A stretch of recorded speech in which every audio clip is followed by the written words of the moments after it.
World Pro Racing, where sim racing becomes real. This is bad. Wait, let's just do it ourselves.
It is not fear that grips him, only restlessness, a heightened sense of things.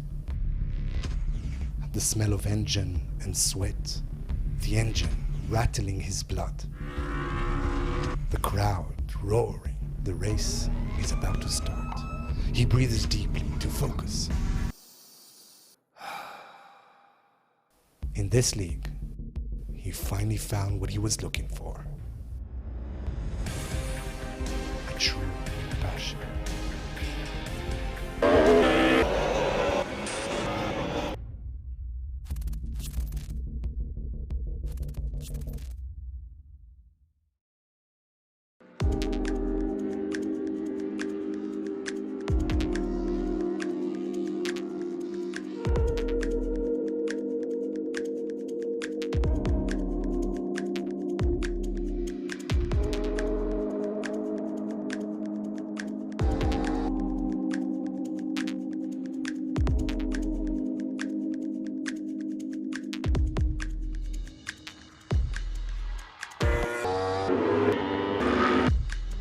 Sono Massimo Paganini e per anni ho cercato una macchina che mi desse gioia, adrenalina nella guida e finalmente l'ho trovata nella G1 Series. Se anche tu vuoi provare una macchina che ti dia gioia e adrenalina, G1 Series 2020.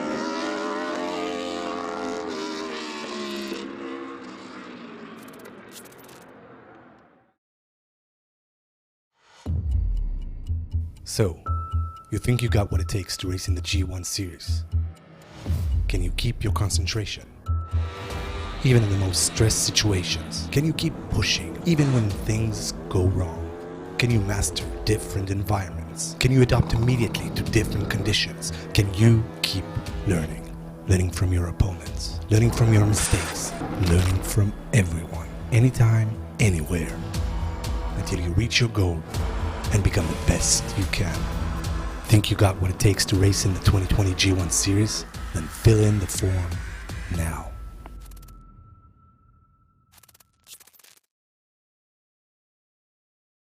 Want to quit your day job? Become a pro streamer. Want to become a pro streamer? Get your panels, overlays, banners, emotes, and more at the Fiverr Twitch store.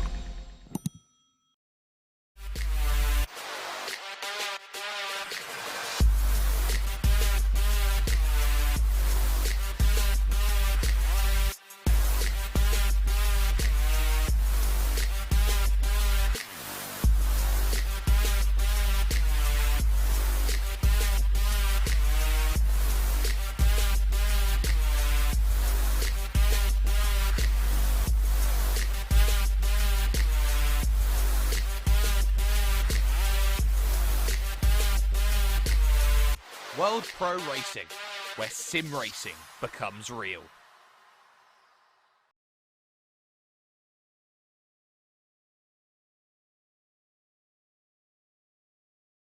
It was about a year ago when Griiip managed to put themselves on the sim racing stage. Everybody stood up, everybody took notice, and everybody started to wonder, is this the path that we can start moving forward with? The answer to that question was a resounding yes, and 2020 has come along and a virtual series is now in full effect. Two categories, one of professionals, one of quote-unquote amateurs. This is a big challenge for every driver to try and win their respective division. Both divisions will be fought hard for over 6 consecutive weeks of hard-fought action, which takes us through tight and twisty circuits. It takes us to classics of racing calendars. It takes us to the city streets. And of course, it brings us to one of the most fabled places in all of motorsport. This, ladies and gentlemen, is your Griiip G1 Virtual Series, presented by Fiverr, and it is live and uninterrupted. Ladies and gentlemen, we've got ourselves action on Facebook Live, on YouTube, and on Twitch for those of you who are watching live. And of course, this will be broadcasted and shown, of course, on ESR, the 24/7 esports network, and ESPN as well. Welcome, ladies and gentlemen, to action here today. This is your amateur category going out for practice to start off proceedings then here today. And after we are finished with the amateur category races, we will move on to the pro division. I am Jixberry here all by myself in the commentary box for this one, joined with Justin Mifsud on the cameras for this one as our broadcast director. Crucially, Adrian Fagayo, our FIA accredited race director, and our FIA accredited chief steward, George Muscat, will be taking to proceedings as well. Of course, this is a tough challenge to start off proceedings today. We are at the Adria Falls circuit. For this one, it is a twisting and turning track, which is all about the stop-start nature. It goes pretty much through hairpin upon hairpin upon hairpin, and it's all about testing the brakes, which go from hot to cold and hot to cold, and it's very much a case of deformation where you have to try and make your way through.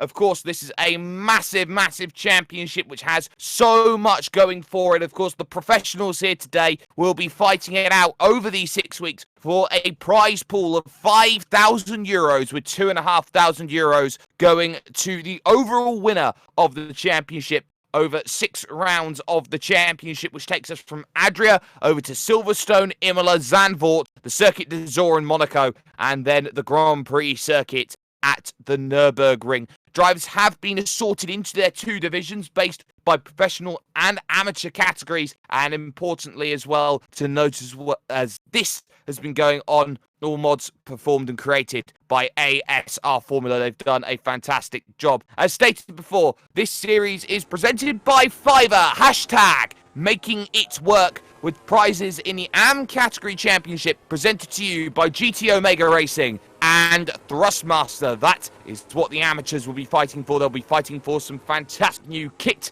which will be helping them out to move up towards the professional ranks in this series. Some fantastic work will be available and will be seen for you, and of course the only place you can check that out here is with World Pro Racing. Make sure that you like, you share, you subscribe, you get all the social medias out there and see how much brilliant racing comes along from World Pro Racing. Of course, the best place in rFAC 2 for giving you amazing racing. But more importantly than that, this is about pace setting here. Nobody truly knows who's got what pace to start the season. This is where you look around and say, well, who's got the form book? Who has what it takes to put themselves up at the top of the timing stands?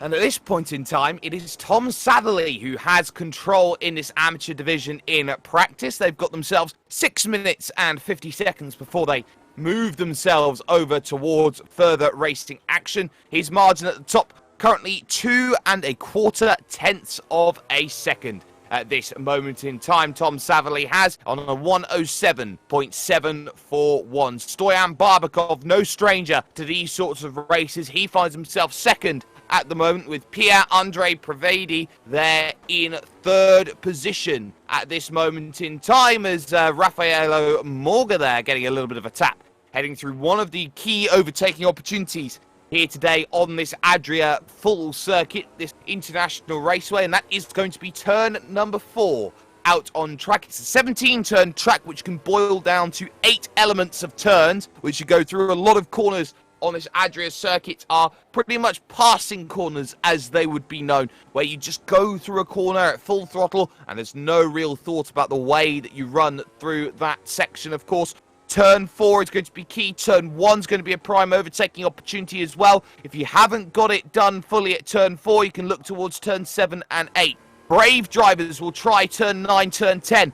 Very difficult because of the anti-cut curbs on the outside, and then you can have maybe a look down at turn 13, 14, 15, and maybe, if you're incredibly brave, down at the final corner for last gasp lunges. This is a circuit which prides itself on being in a range, and that range has to be to do with the slipstream around this place today. This is going to be a tough place, and if you are outside of that draft, you are going to be in a world of trouble today if the result does not find yourself going in the right direction. And as we've said, of course, throughout the starts of these races, 2 races here tonight, 1 for the amateurs and 1 for the professionals. Of course, these amateurs are racing here today. Practice is underway right now. They will have qualifying available to them. 10 minutes of qualifying they will have to set themselves the best lap possible. They will have 10 minutes then of warm-up before they get themselves ready for racing action, which will be a full 20 minutes long here today, which will be the case for both races as they all look to try and secure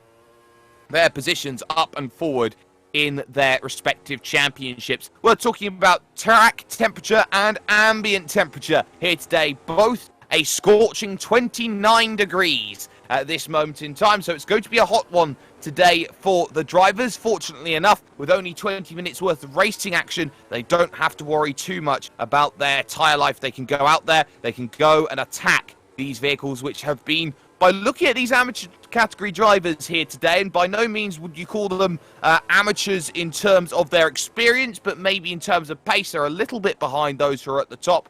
It has been a case to be made that these vehicles, these G1s, are incredibly rear happy at this track. So it's going to be a case of trying to put the power down on the exit. And in fact, entry is probably going to be the tougher place because these drivers are trying to really drive these vehicles almost like go-karts around this track. It's all about slowing down, using the trail brake, and then starting back up again. It's going to be a tall order for a lot of drivers.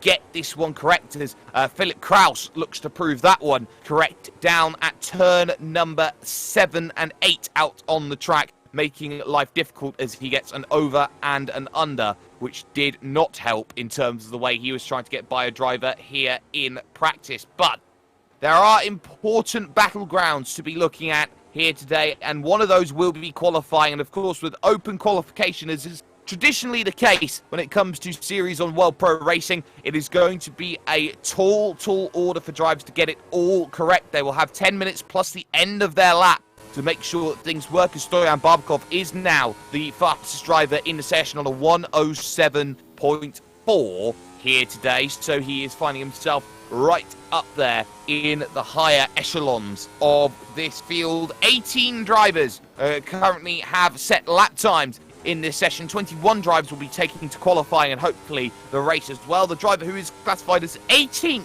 at the moment is someone who's been having a few issues here and there. Liam Mangan thought, as he drops back down to 19th position, that his wheel had pretty much given up the ghost on him just about 30 minutes ago prior to the start of proceedings here. So he's got it all patched up together, hopefully, and he's running pretty okay. A 1:11.6 is 4 seconds off the pace, though, at the moment, so we'll need to find a fair bit more to challenge towards the front of the field, but every position, every driver is going to be worth keeping an eye out on here today. Of course, in terms of World Pro Racing regulars, there are drivers who have been here before. There are drivers who are brand new to proceedings that we haven't seen so far over the last 12 months. Someone to keep an eye out on will be the 12 of Sam Carpenter. And there are no surprises here about Sam Carpenter. He is someone who has a great turn of pace, was second overall in the championship when it came to the Thrustmaster WPR F19 short series, and had a really good run, should have had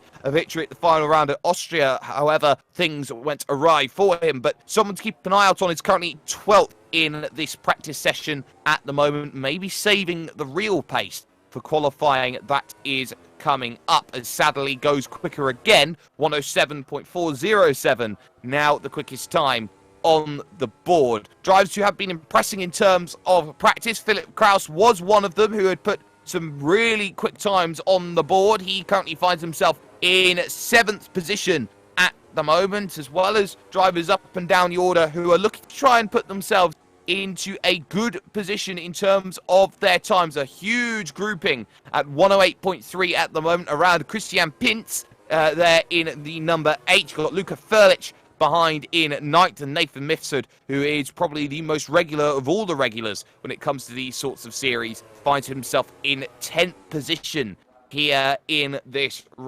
practice session right now, which has itself about 15 seconds before we tick ourselves over and look towards qualifying. So every driver looking to try and showcase what they've got. Worth noticing, if any drivers do need to come down pit lane, they are going to be in a whole world of hurt for this race coming up, so they know what they need to do. They need to be at their level best. Practice has expired, though, over the course of the 10 minutes that we have just seen, so drivers will now be getting themselves ready and gearing up towards qualification and the 10-minute sprint that they will have towards that qualifying time. And of course, they've got that 20-minute race to think about as well. This is going to be a big challenge for these drivers in the early stages of this one going forward. So we'll see how they all put themselves into the right position here. And of course, with only a 6-round championship, you must start your season off well. Being on the back foot early, especially with not many rounds in this championship, is going to put drivers at a disadvantage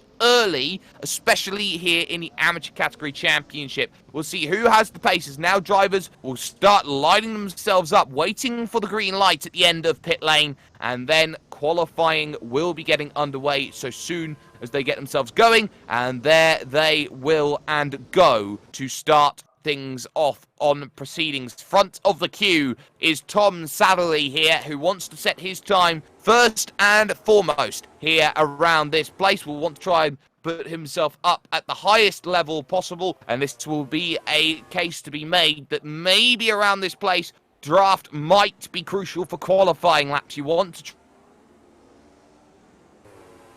will be jockeying as well for a bit of track position. You do need a draft partner around this place, but if you have yourself a bit of clean air, of course there is that double-sided coin, like Two-Face, some would say, where things can go well and things maybe can't go well if you're stuck in the draft. That dirty air effect, not as pronounced here in these G1 vehicles, but what they do know and do understand is the fact that there will be a wash effect if they get caught too far, or too close, sorry, I should say, behind a different driver. And of course, we welcome everybody here into the conversation around this place. So make sure that you put yourself right up in and enjoy the action that's going to be going on here today, as everybody is going to be running along and having some brilliant luck that will be going around this place overall. We'll see drivers up and down the field look to try and put their results together, and of course we will see drivers in Pro and Am categories, but the first times now will be starting to try and be set. So we'll see drivers looking to try and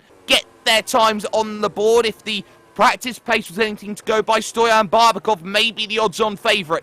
Put himself onto pole position. Tom Savali, Pierre-Andre Previdi might be someone to keep an eye out on as well. Someone who has surprised me is those drivers who are 4th and 5th in the practice times. Liam Rance and Kirsten Abeja have both been pretty solid by the way that the times have gone in the early stages. They looked like they were set for the middle of the pack scrap, but it looks like they might be going even higher than that at the moment. Savali's first lap will be abandoned then, so that's going to put him at a little bit of a disadvantage, I think is going to be the right way to be describing that at the moment. But at the moment, it's going to be about those first times coming in, and Liam Rance sets the pace on a 108.6, but Sam Carpenter leaps up in front by half a second, and then Stoyan Barbakov puts 3 1/3 tenths of a second on top of that to go top of the order. There's Philip Kraus going into second position then on a 107.9, just a tenth and almost a half there behind, as the likes of Juron Kuzmiashik moves now into 8th position. He's 2.1 seconds currently off of the pole position at the moment. Nathan Mifsud up to 5th with likes of Andrea Dalla Valle there into 4th position overall, and up to the top goes Filippo Caneo there at the top by 3 thousandths only there at the top. So a good time by Filippo Caneo to move up to the top of the timing stand. The driver who hadn't really set many practice laps, kept the cards close to the chest, and now when it all needs to be unleashed like Pandora's box, that's the time that needed to be found. So Caneo to the top, followed by Barbakov, Kraus, Carpenter, and Dalla Valle, the top 5 as things stand at the moment. Drivers maybe looking to set 1 lap, maybe 2 laps, as Alessandro Verni moving up into 5th position on a 108 flat. These are good times that are coming in, but not quite to the level of what we have seen earlier on here in the sessions. We've seen times as low as 107.2s be put in for practices and unofficial practices. So that could be a time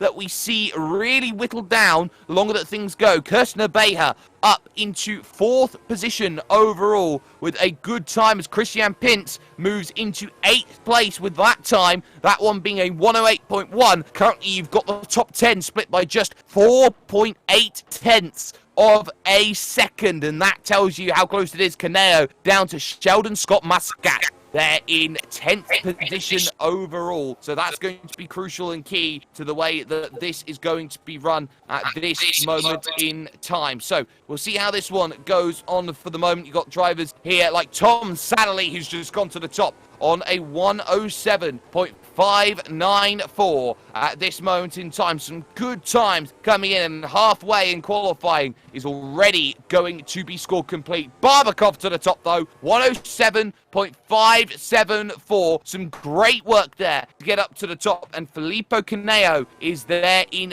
3rd position now, 2 tenths off of the pole at this moment in time. So half distance score complete. Drivers wouldn't be now looking at trying to perfect their lap times. They've maybe only got 2 good runs left in terms of the session to move up the order and to get to exactly where they need to in terms of their times. You look a little bit further down the order, 3 drivers yet to set times. Tarek Njumi is one of them, Alberto Sartori is the second, and Daniele Belladonna is the third, who has only just come out of pit road to start in qualifying, already at a disadvantage. Half the time has gone away already. So we will see how this one all plays out in terms of the driver who first set a representative lap time, Liam Rance, all the way down to 12th position. That's how quickly positions can go and change, as Sadly does improve on his time, but you can see how close he needs to be. He's 3,000 shy of pole position right now. 4 minutes to go, and it's not quite there, but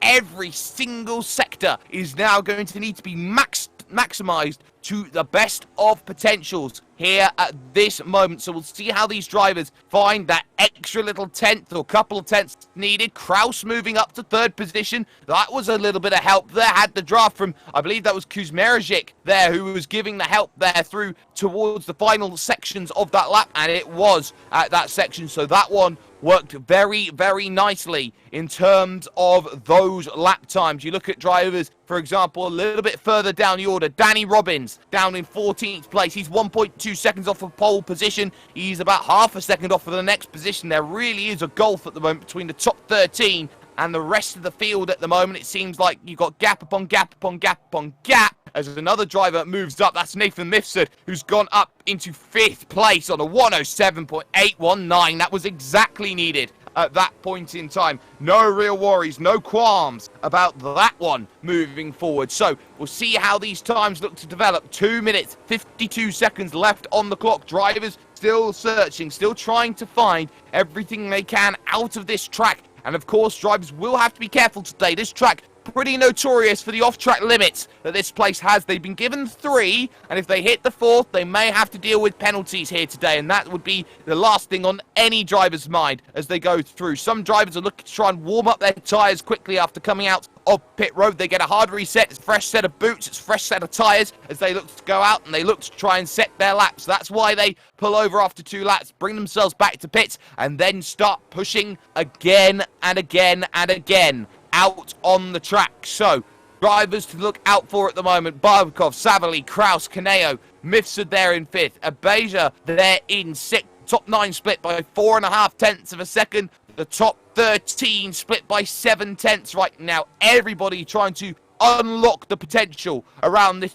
place. Pierre-Andre Prevedi was in 9th position right now. Does he move up the order with this time? No is the answer, but going on to a flyer clearly through the left-hander. 1:42 on the clock left, as now drivers will be looking for just that bit more. And actually now with 22 drivers out there on circuit, it's going to be tough because of traffic. Drivers on a lap, drivers not on a lap. That's something to keep in mind. You could get held up at places where they do not want to be held up at all, and this could be something to keep in mind. Sadly, currently on a lap. Barbakov coming round the final corner will have 2 attempts from here to get it going over the line. It's a long run to that line. 107.574, it stays at this point in time. Sadly, coming out of turn 8, looking for 9 and 10. Daniele Belladonna up to 16. Philip Kraus to the top, though, by a good margin there. 2.25 tenths of a second there on a 107.338. It's good enough for pole at the moment, but do not count your chickens just yet. There is still time. There is still a minute left to go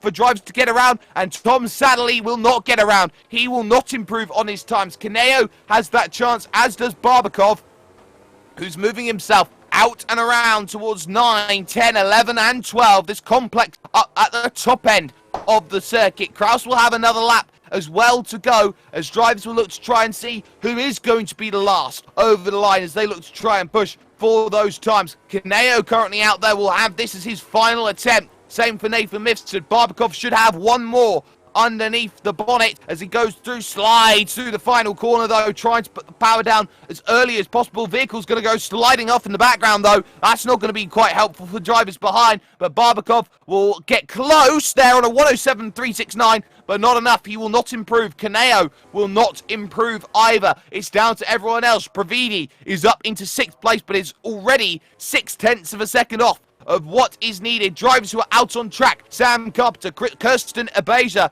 is out there. Nathan Mifsud currently out there in 5th position, really trying to bring that vehicle around the latter stages of the lap, making the push to the final corner and hoping there's a little bit more in there as trying to run to the line. Pravidi has got up to 4th position with his lap time. Here comes Nathan Mifsud. Is there improvement left in the tank? Answer is no, there is not. Beja moves down into pit lane, could not find improvement, but Sam Carpenter might just be able to find something. One of the last drivers out there who could set an improvement on the times is in 8th position, straight lining it over for the line, and ultimately finds 1 position of improvement up into 7th place. Kraus did go faster on a 107.159, and in terms of Tarek Njumi's time, stays in 21st position. Confirmation then of positions, it will be Philip Kraus on pole position for the first race of the AM Championship, with Stoyan Barbakov in 2nd and Tom Sadlerley there in 3rd. Pierre-Andre Pravidi starts from 4th position with Filippo Caneo in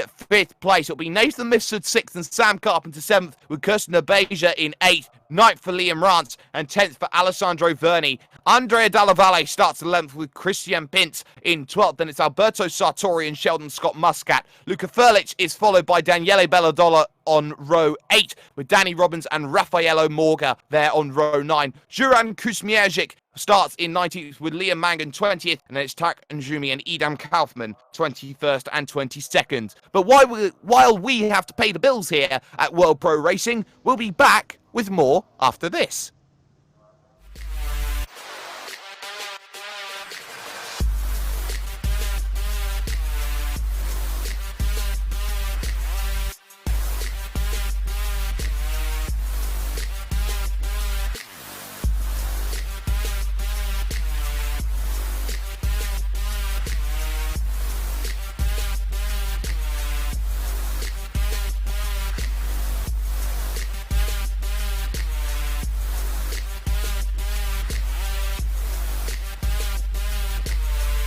World Pro Racing, where sim racing becomes real.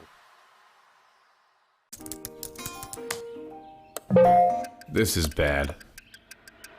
Wait, let's just do it ourselves.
It is not fear that grips him, only restlessness, a heightened sense of things.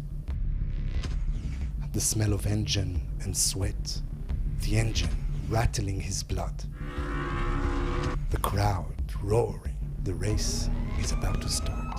He breathes deeply to focus. In this league, he finally found what he was looking for. A true passion.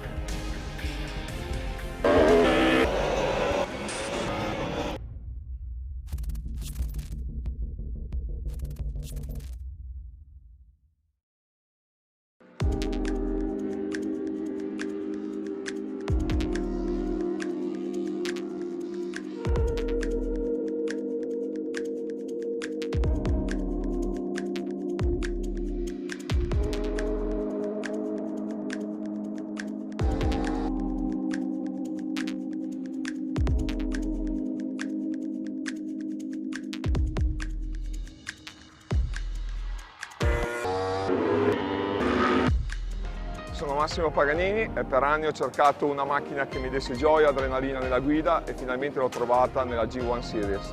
Se anche tu vuoi provare una macchina che ti dia gioia e adrenalina, G1 Series 2020.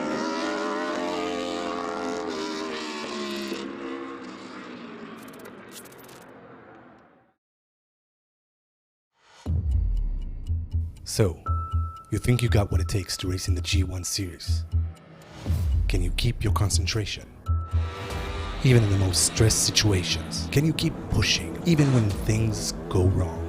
Can you master different environments? Can you adapt immediately to different conditions? Can you keep learning? Learning from your opponents, learning from your mistakes, learning from everyone, anytime, anywhere, until you reach your goal and become the best you can. Think you got what it takes to race in the 2020 G1 Series? Then fill in the form now.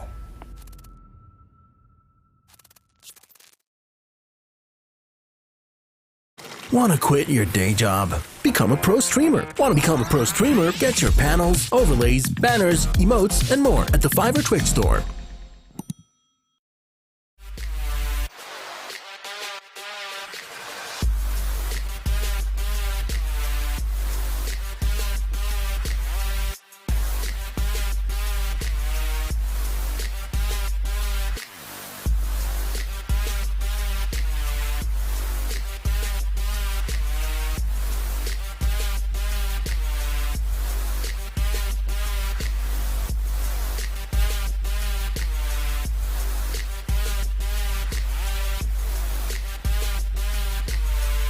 World Pro Racing, where sim racing becomes real.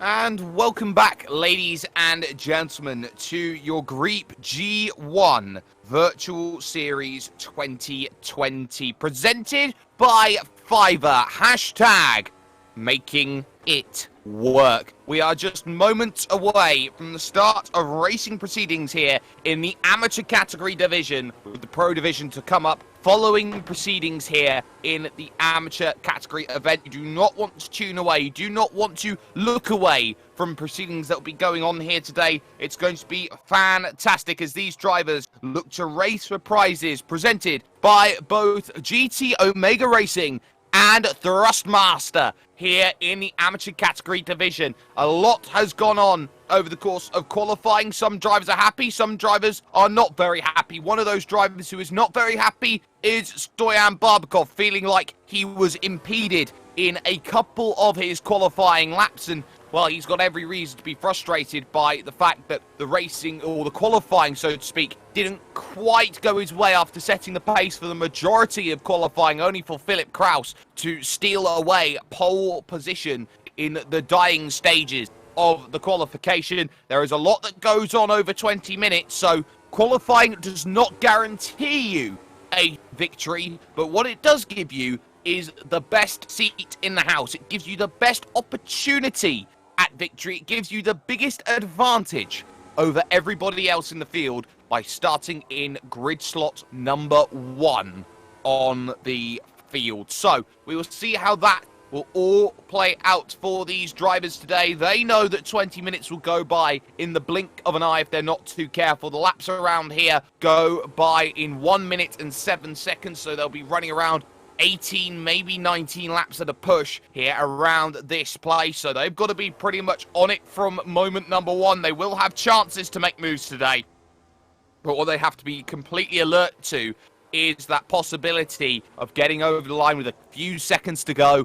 and jumping again, having to go one more revolution around the circuit. Drivers getting those final tunes in on the setups, getting themselves ready for action as they get themselves waiting now for the grid up process to begin. Warm-up is scored complete, and now we can look over towards racing action for the first time in 2020 here with your Griiip G1 Virtual Series. 6 consecutive weeks these drivers will be running again and again and again. And on the board, it is Philip Kraus on that pole. Stoyan Barbakov from second. Tom Sadley, keep an eye out on in third. It's Pierre-Andre Previdi in fourth with Filippo Caneo fifth, Nathan Mifsud in sixth, and Sam Carpenter starting from seventh position. Kirsten Abeja is going from eighth place with Liam Rance in ninth, and Alessandro Verni rounding out the top 10. Andrea Dalla Valle starts from 11th with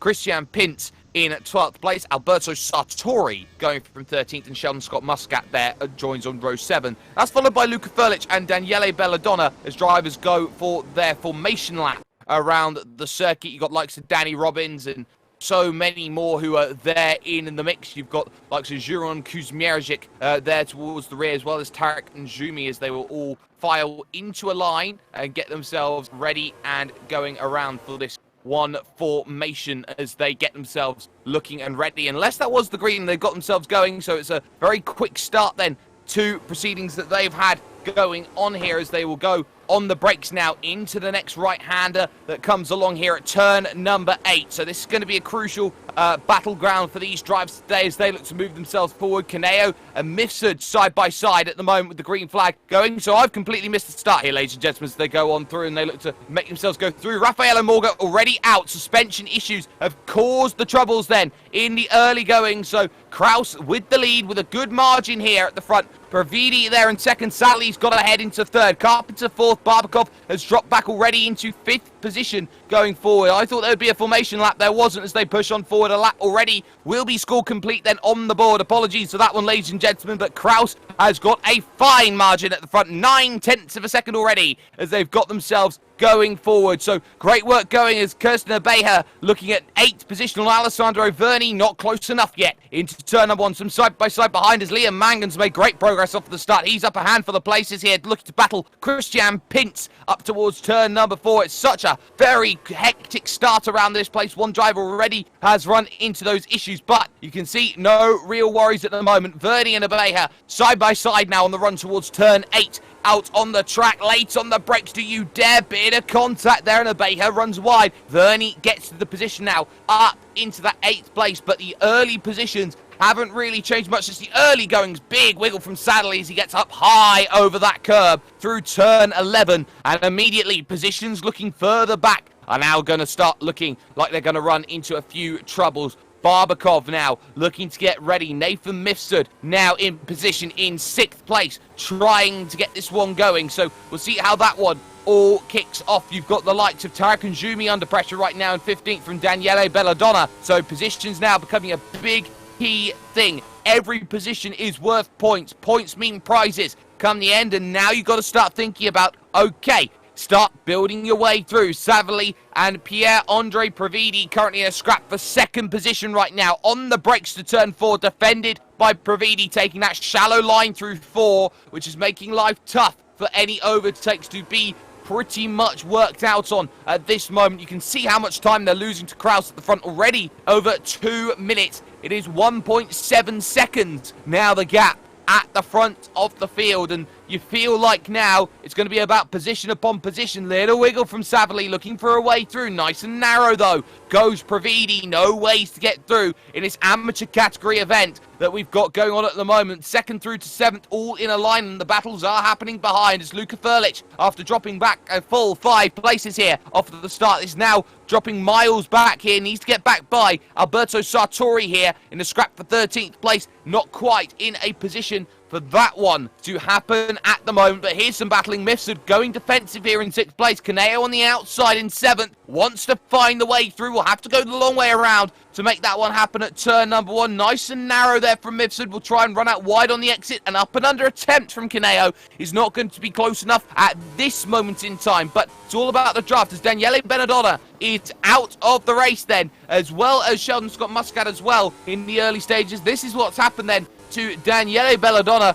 who is down at the rear of the field. He gets himself through the final corner, gets himself up and over the grass, and pretty much pulls it over to the side of the road. Not much more even, I should say, can be said about that. All of a sudden, from what was 2nd and 3rd fighting, he's now 3rd, 4th, and 5th because Sam Carpenter wants to get by Tom Sadlerly, and there is Stoyan Barbakov just behind, wanting to find a way through as well. On the brakes, through to the left-hander. They come along towards the end of the lap at turn 16, or turn 15 even. Now they head in 16. You've got that small left-hand kink of turn 17 to end the lap outright at the moment. Again, Mifsud going defensive with Kaneo behind. No changes of position, just in front of them. But again, to the outside, tries one Mr. Filippo Kaneo, and again, cannot quite find the way by Nathan Mifsud. And the more that Mifsud decides to defend and go narrow to the inside and get themselves moving forward, there's going to be more that they're going to lose in terms of the draft. It's a draft-heavy central track.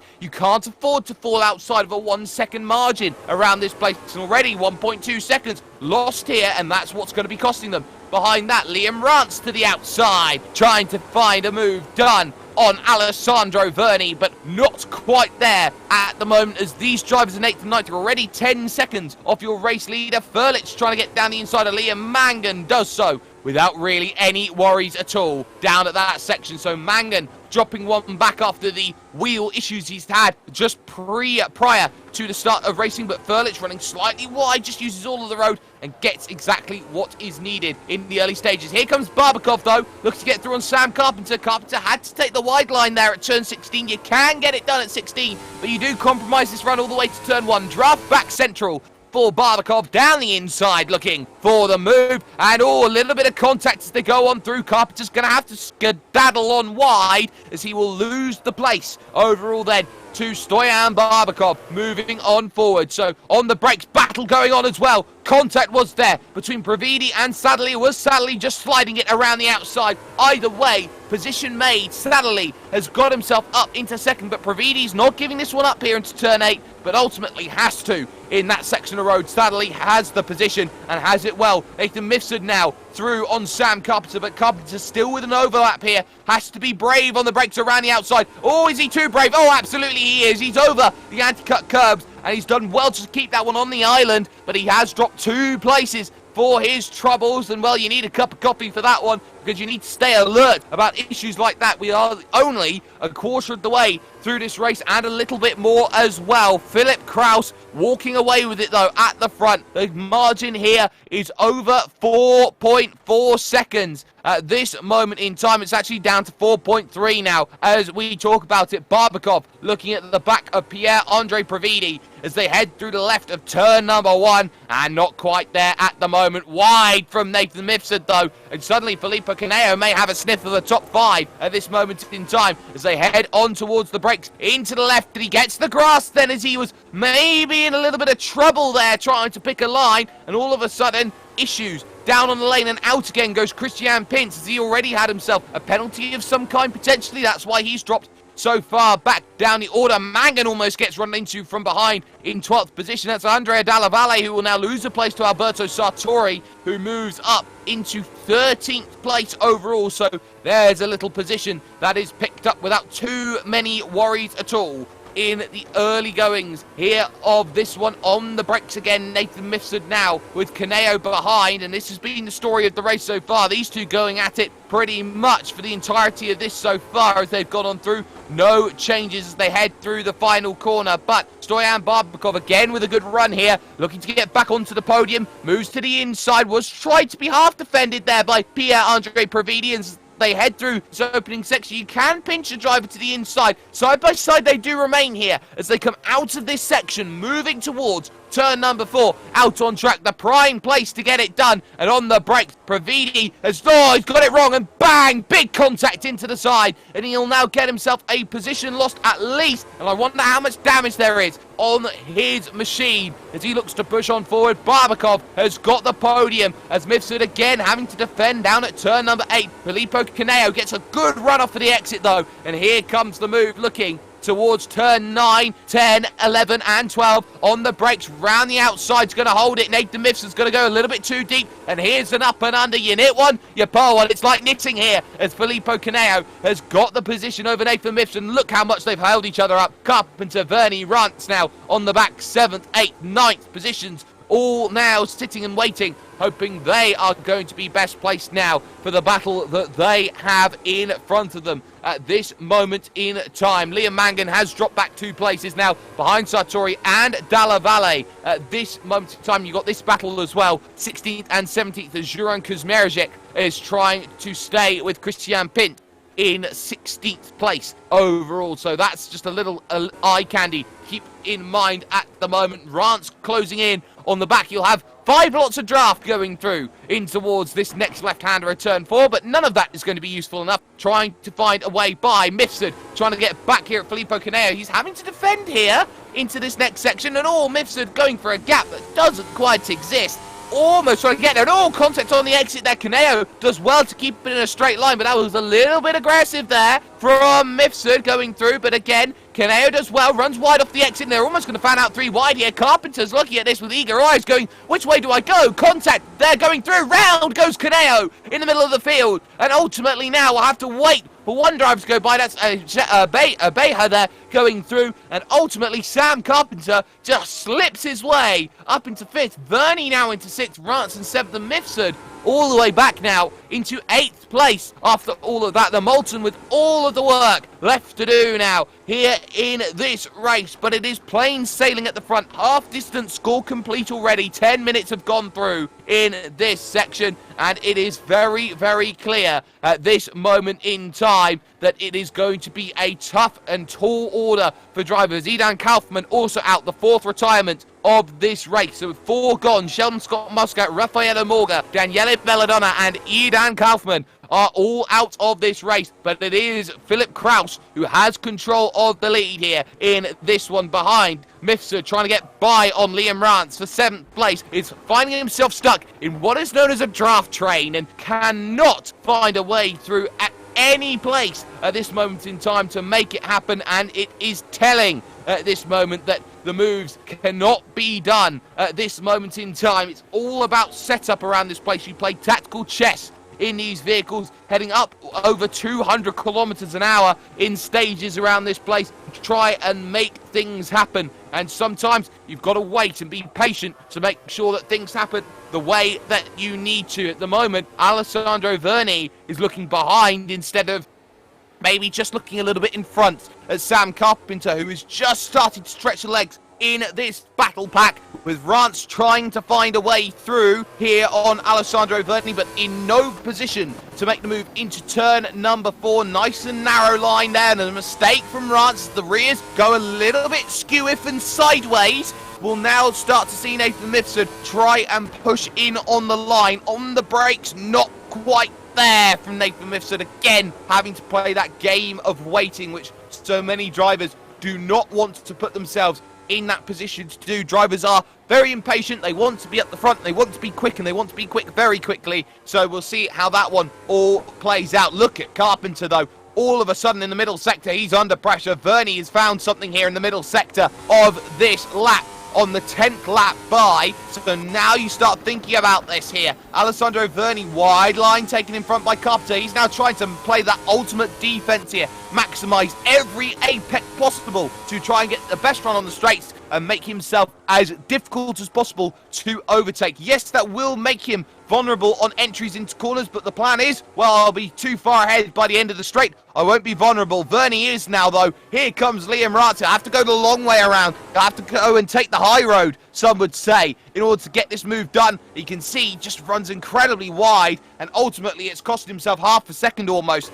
there in that corner alone. You can't afford to run wide in these sorts of battles. On the recovery trail is Filippo Caneo. He's got Luka Furlic in front of him. This is 10th and 11th at the moment. Those two will be closed down in, as will the battle for second and third, because Tom Sadlerly holds a 2-second margin at this point in time over Stoyan Barbakov, but Barbakov is keeping Sadlerly honest here at this moment in time, and that's going to be the key, keeping things absolutely honest here in this race. And now you start wondering here for Tom Sadlerly. The victory, unless there's mistakes by Philip Kraus, is seemingly just a little bit out of reach at this moment in time. There's a lap bit of traffic in front, that's Tarek and Jumi, that they'll have to try and negotiate a way by, but everything else aside from that is going to be a tall order at this moment in time. Back to the battle though. 5th, 6th, 7th, 8th on the track. That is the closest scrap that we have at the moment. Kirsten Abeja,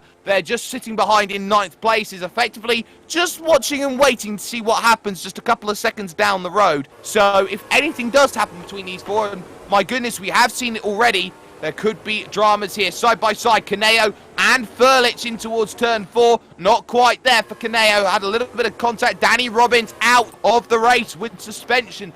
How has this one happened? He was all on his own, moving his way through the final sections of the track, and he gets himself in. Oh, he tried to go onto the pit lane, did he? And ultimately, he has run into troubles, and I think that is race done for Danny Robbins. So, a shame to see from that one, but back to live racing we continue. Gap between second and third is down to 1.7 seconds now here on the road between Sadlerly and Barbakov. Barbakov has not long. He's got 5 laps to chase that down, and he knows he's running out of time if he is to get more. Kirsten Abeja, though, that will be a penalty for him for too many cuts, as he will dive down onto the lane and serve a drive-through, or will he hit his box? He will look to hit his box and take the stop and go again. So Kirsten Abeja losing a lot of time, and after what was inside the top 10 will now drop a long ways back then in this race. Here's some side-by-side though. Alessandro Verni's under pressure again to the inside. Nathan Mifsud loves this overtake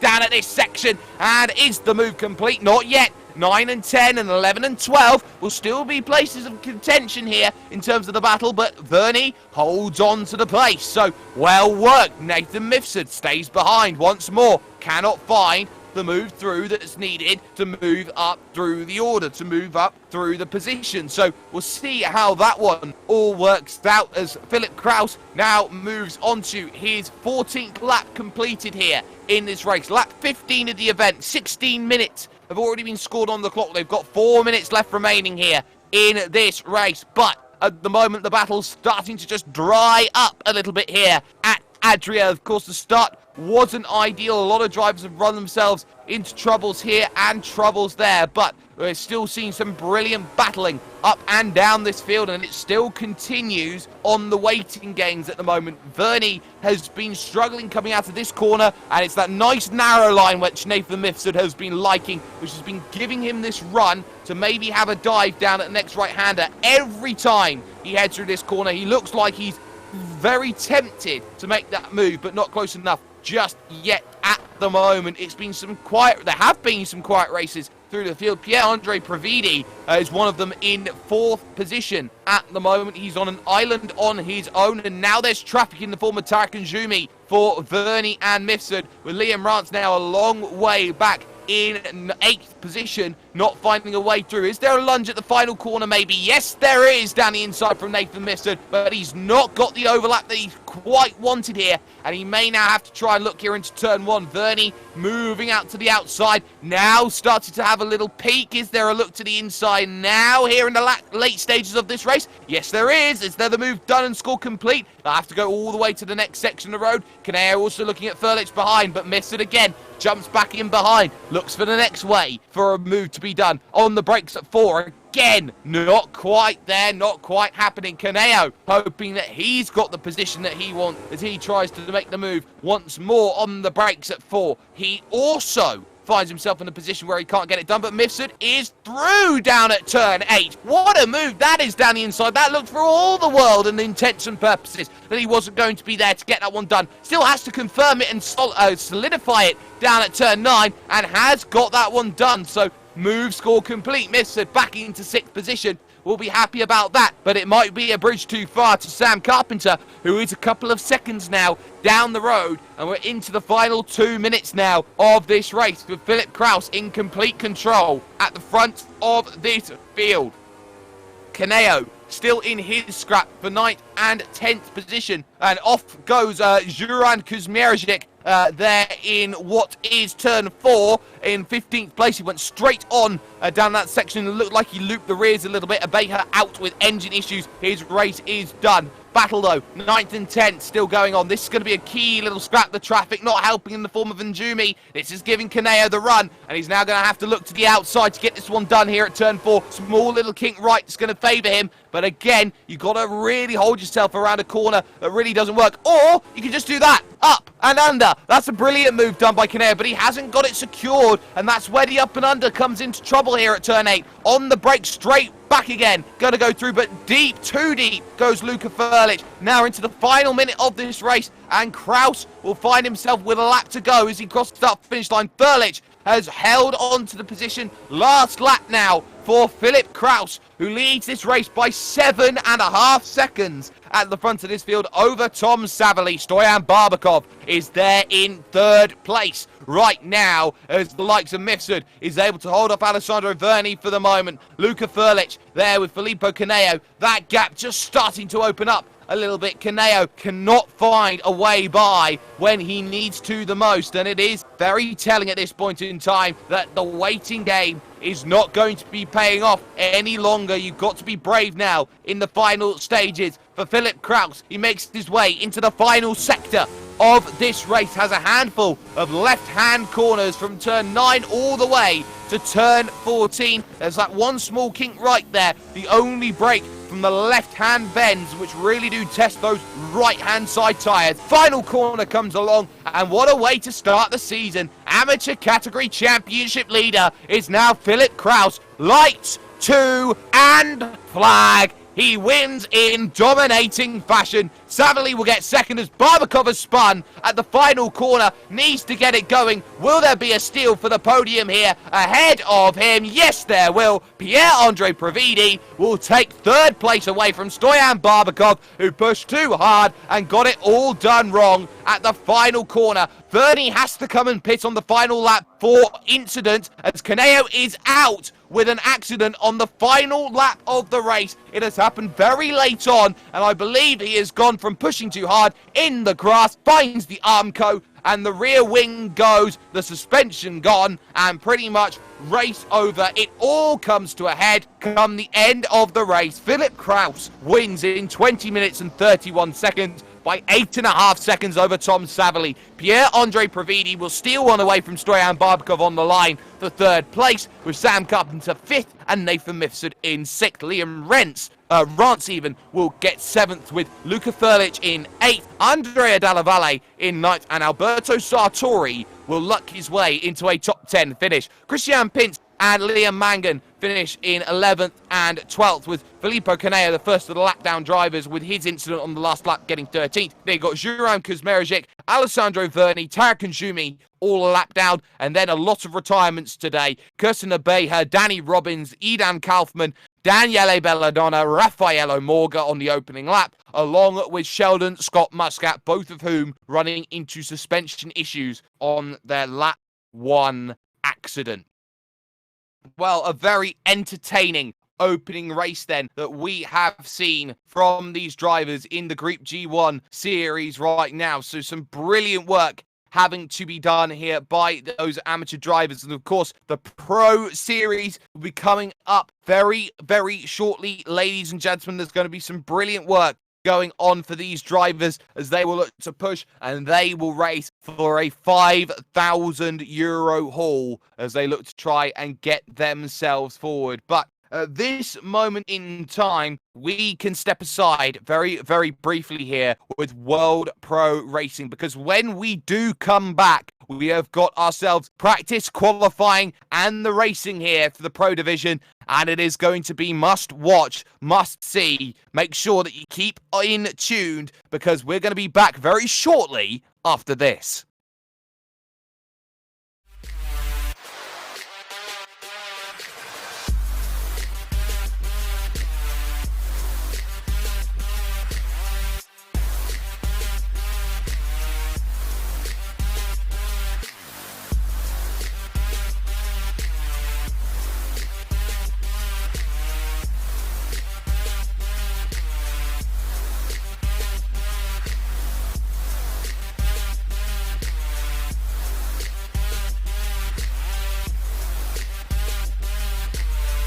World Pro Racing, where sim racing becomes real.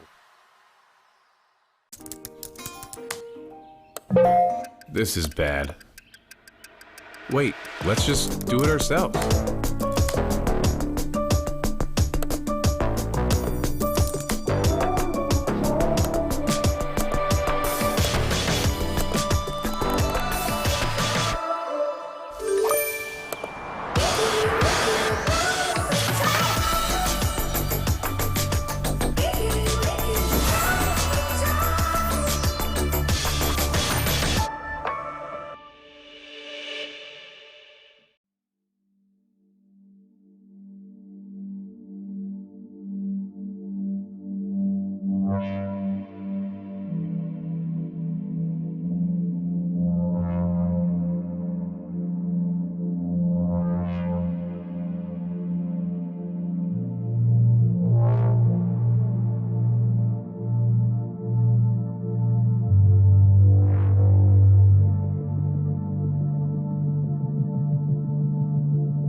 It is not fear that grips him, only restlessness, a heightened sense of things.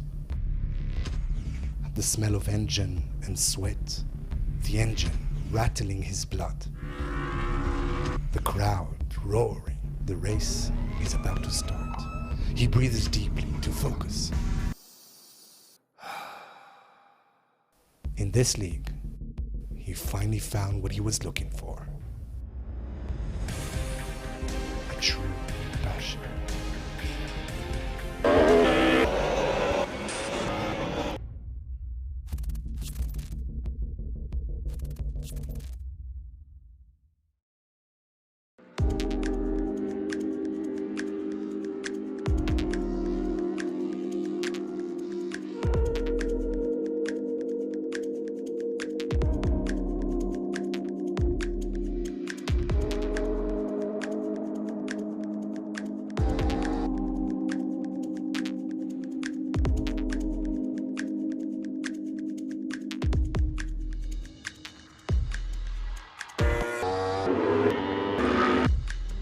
Sono Massimo Paganini e per anni ho cercato una macchina che mi desse gioia, adrenalina nella guida e finalmente l'ho trovata nella G1 Series.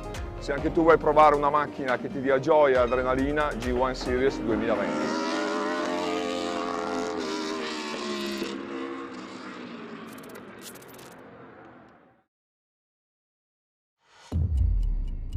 So, you think you got what it takes to race in the G1 Series? Can you keep your concentration? Even in the most stressed situations, can you keep pushing even when things go wrong?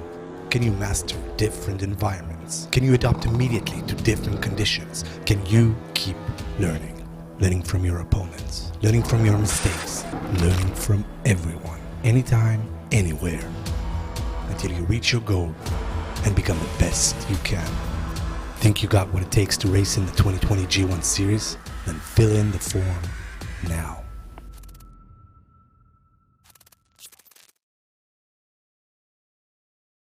Want to quit your day job? Become a pro streamer. Want to become a pro streamer? Get your panels, overlays, banners, emotes, and more at the Fiverr Twitch store.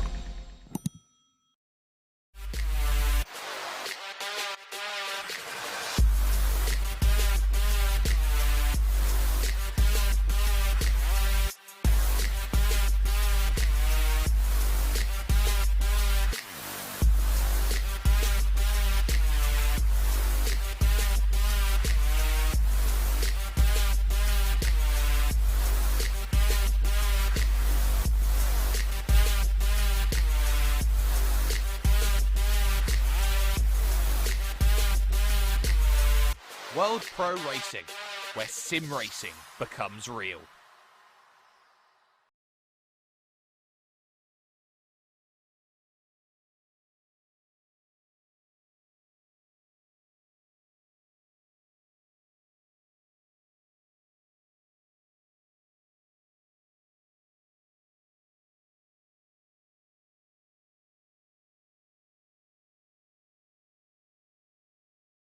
Welcome back, ladies and gentlemen, to this, your brilliant Griiip G1 Virtual Series 2020, presented by Fiverr. And it's important to remember when it's presented by Fiverr, hashtag making it work. We are getting to the pro division now, and this is where the money is made. This is where you start looking to bankroll yourself in terms of sim racing. And in terms of a field, you will struggle to find much more of a better field than what is on the offing today. Racers from every part of the globe are going to be trying to push themselves to their very limit, and everyone is going to be trying to do everything in their availability to make sure that they get a good start to this championship. They know that they've got 5,000 euros in a prize pool. They also know that it is the top 7 who will be taking away money from this series. The winner getting 2,500 euros, second position going down to 1,000, 750, 400, 200, 150 there at the very end. That's going to be key. Just keep in mind the longer that things are going to be going on, is the fact that this is a very, very short season. 6 races is not long at all in terms of a calendar, and when you put them back to back to back to back, it's going to be very, very challenging. From here, the tight twisty of Adria, we head to a very open and expansive track in the form of Silverstone. From there, my favourite circuit of them all, we go to Imola. Following that, you've got that Grand Prix circuit of Zandvoort. Then we head to the city streets, the Circuit d'Azur, following up with the Nürburgring to finish off the event. We are streaming live on World Pro Racing YouTube and Facebook, with World Pro Racing on YouTube, Facebook Live, and Twitch. And of course, we will be broadcasting over on ESR 24/7 Esports Network and ESPN as well as that.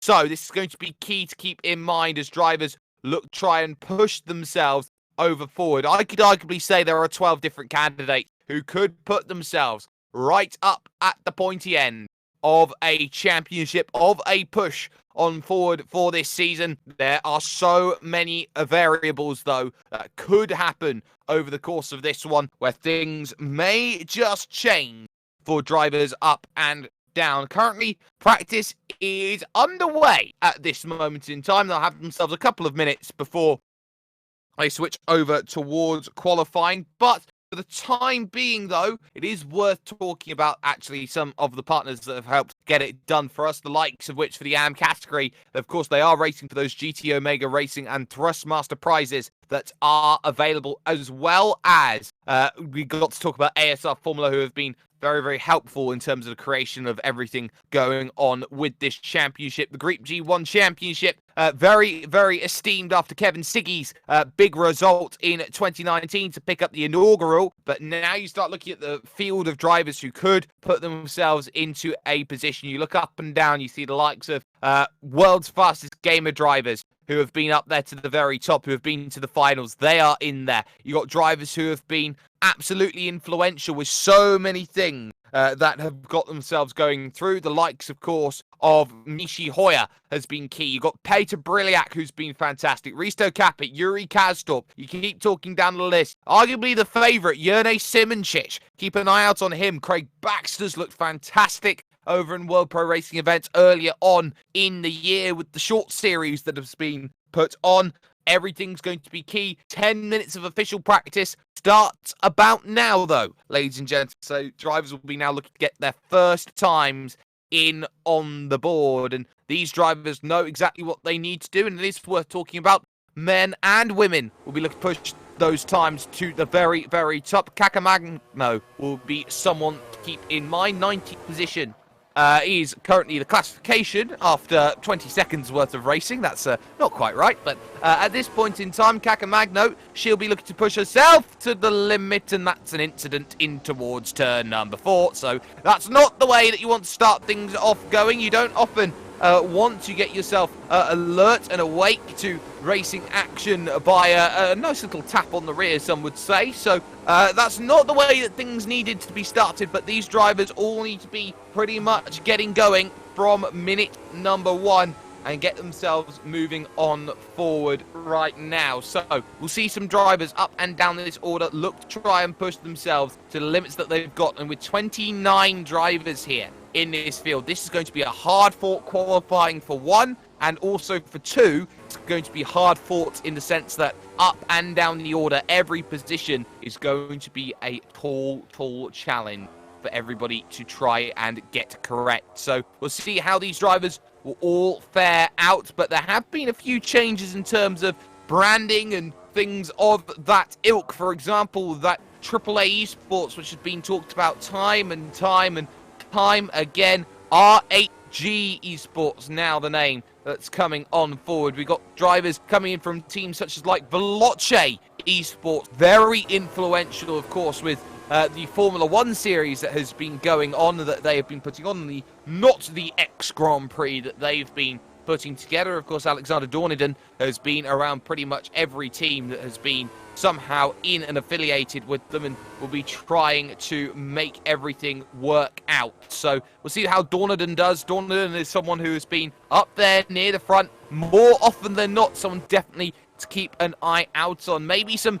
outside picks to look at. Paul August Lana is always someone who can maybe change it up from time and time again. You've got the like Vlad Tokarev, who's gone second in practice at the moment. Could be someone just to keep in mind at the moment. Fastest driver is at the moment Manuel Biancolilla at this moment in time. So Manuel is up at the top, and at the top by a fair margin here, 0.6 of a second. You don't often say that much in terms of times going on forward. So we'll see how the times look over practice. 30 drivers as David Mrozek, another driver to keep in mind here in terms of Burst Esports' little look forward. Of course, Mrozek and, of course, Jurnej Simoncic will both be keys for the way that this race is going to be run, and everybody will be looking to push up to the highest echelons and say that they have the pace to push on forward and get to the top. Other drivers, Luis Felipe Capamagian, the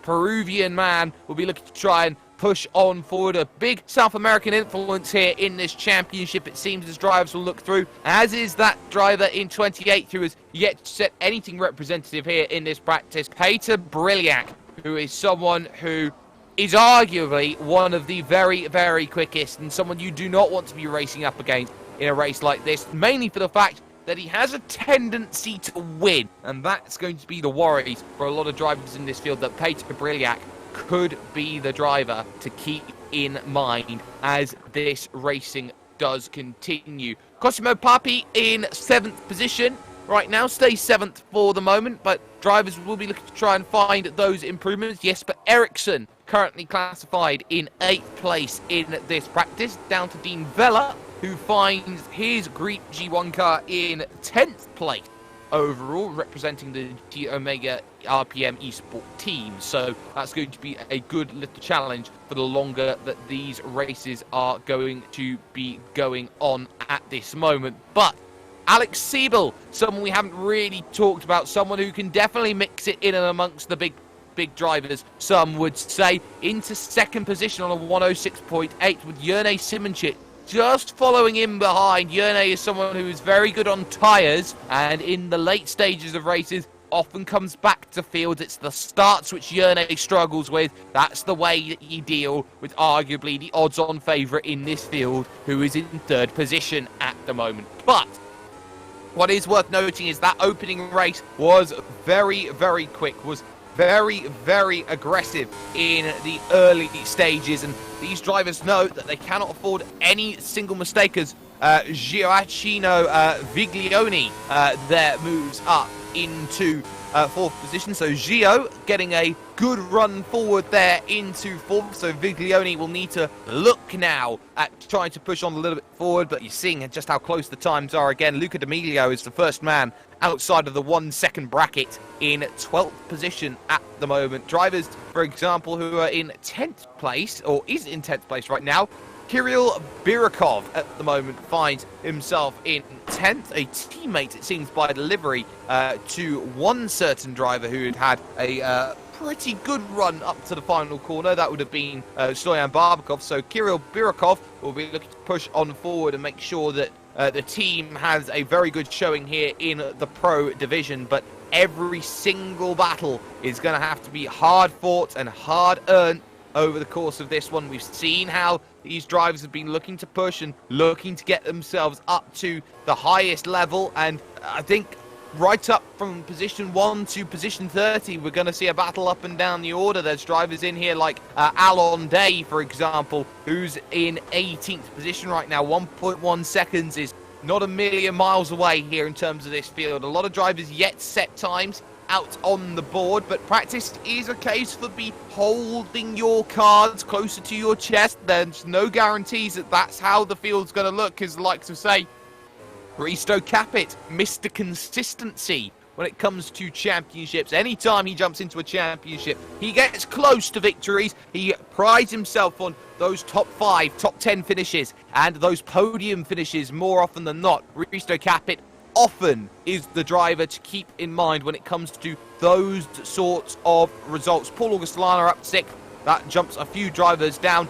Yuri Kasdorp, though, arguably pound for pound the quickest man in this field on raw pace, as Jurnej Simoncic sets to 106.3 lap time to go to the top of the order at this moment here in practice. But Yuri Kasdorp, pound for pound, is the quickest man on raw pace. Jurnej Simoncic is the man in form over the past 12 months, and there's the difference.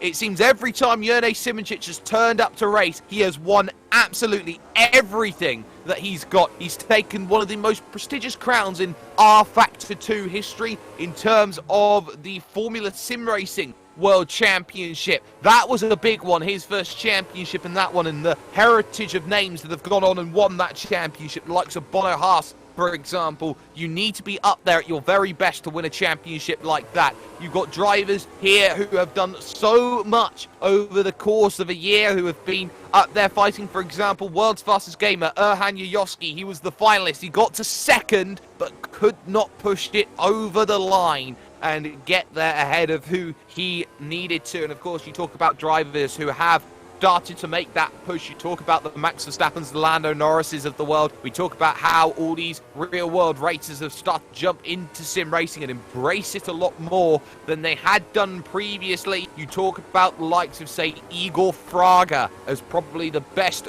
story in the divisions to move on forward, to get results, and to hopefully, in terms of his career, keep on moving forward. He gets a international or an FIA F3 drive for what he will be looking for over the course of the season. But no guarantees for all of these drivers. They will be hoping that they are getting the results that they need at this moment in time. And of course, they've got a minute left to practice before they take themselves over to a qualifying. And of course, a very short lap, a 66-second lap for the likes of Jurnej Simoncic, means that it's going to be very, very crowded here in qualifying. You're going to have eyes on a swivel, and every which way you look, you've got to hope that you do not run into dramas. Mishi Hoyer, though, the streamer, the man who has been very much in and around every which thing that has gone on over the last year or so.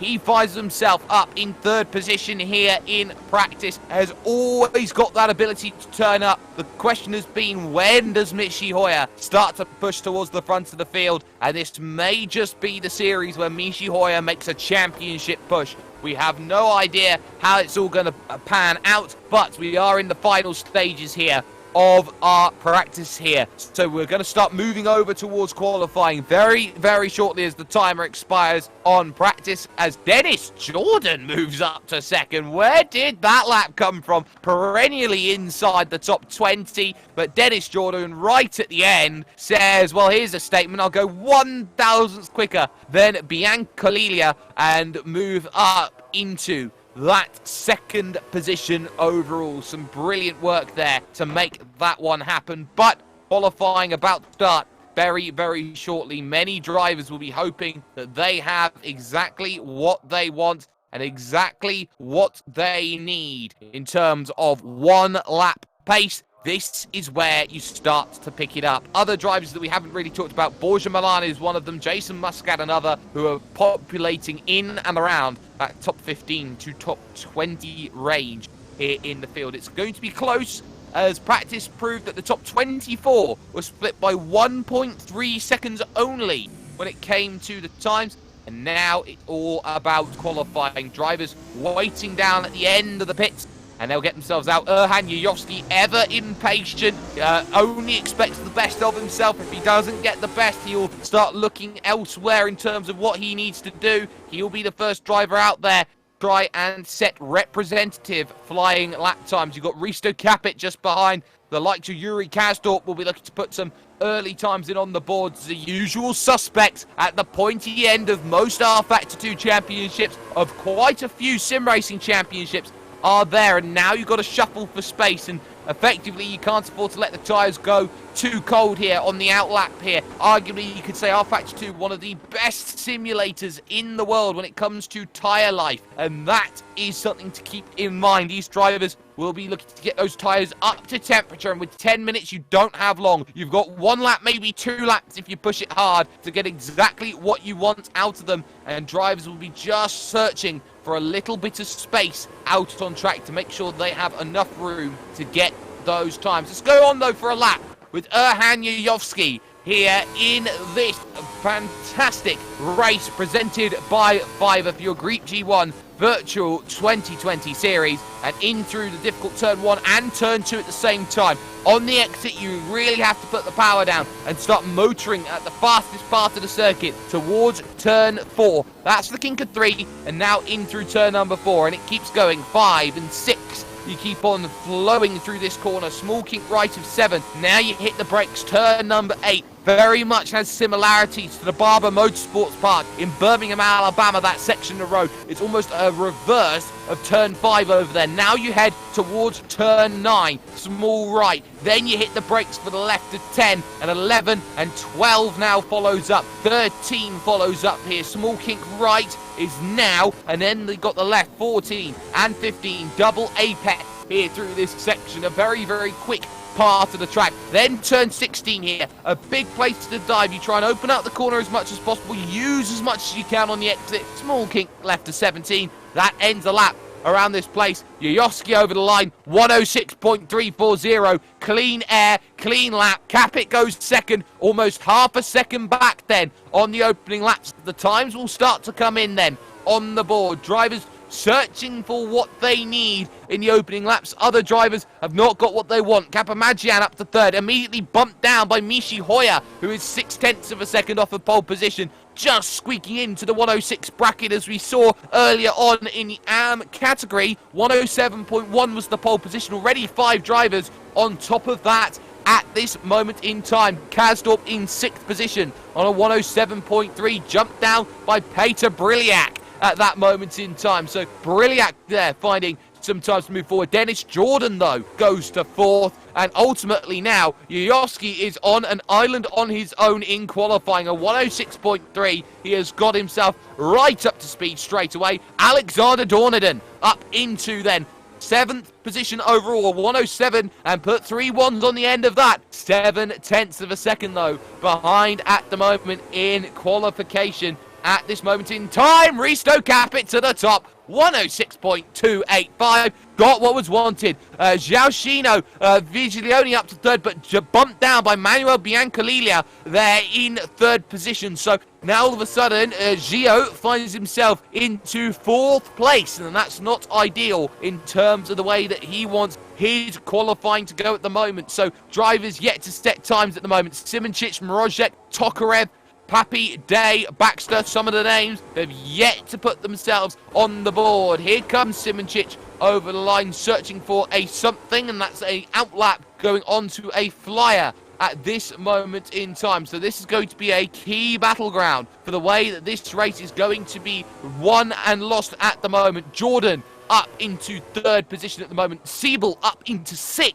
On that time there as Dornaden improves again up to 7th. 106.924, 3,000 short again of the driver in front, that being Alex Siebel. Out on track, you've got to maximise everything around this place, and all of these drivers know they've got to be very, very quick at getting themselves into position to strike here in this qualifying. Here comes Peter Briliak over the line here for his lap. Any improvement on the time? No, there is not. So still Peter Briliak sitting behind, and you can see the trains of drivers leaving the pit. It's a very tough exit to pit lane because it falls right on the racing line of turn 1 as Dean Vella moves up to 13th place with his lap time. Good work at the moment. Eyes on Carcamagno at this moment in time. 112.0 she's got at the moment. Nothing representative at this point in time. On the brakes through the left-hand corner. Just struggling a little bit to get the car pointed in. Runs wide through that section, trying to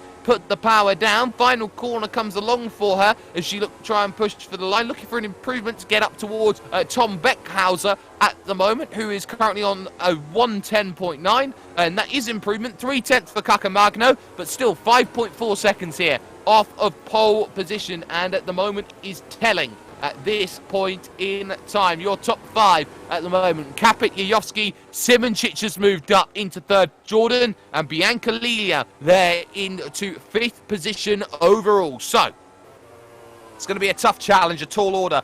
4 minutes to go here in this qualifying session, and now drivers looking to try and get their final few laps all together. You got to get all your bottles in a row, some would say, and make sure that you've got everything that you absolutely have got to get the times that are needed. Kappa and Yoski, the two teammates, 1 and 2, at the front of the field right now, needing every little bit that they need to move on, just to get a tenth more here, a tenth more there. The rest of the field are chasing down the top 12, split by 0.8 of a second. Kazdorp is the man on the outside looking in of the 1 second bracket, but that suddenly changes as Vlad Tokarev moves up to 13th position, side by side through turn 1. He goes, has a big slide as well, which does not help. It compounds issues for finding times. Luca D'Amelio up to 12th, suddenly bumped down to 13th because David Mrozek, there in the Burst Esports car, has found exactly what was wanted. 7th position, half a second off. Mrozek is no stranger to vehicles that are quick in the mid-range of open wheelers, which you could say that these vehicles are,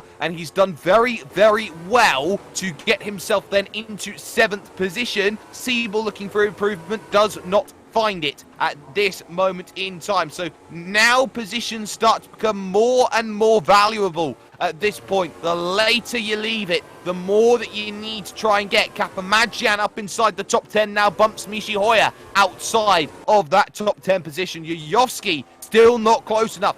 Try and find it. I think Capit may have even found a couple thousandths more to a 106.284. So this is really working out well for the new team colours. The former AAA Esports, of course, are absolutely flying at this moment in time, and they are doing so with, I wouldn't say reckless abandon, they're doing so with controlled precision at this moment in time.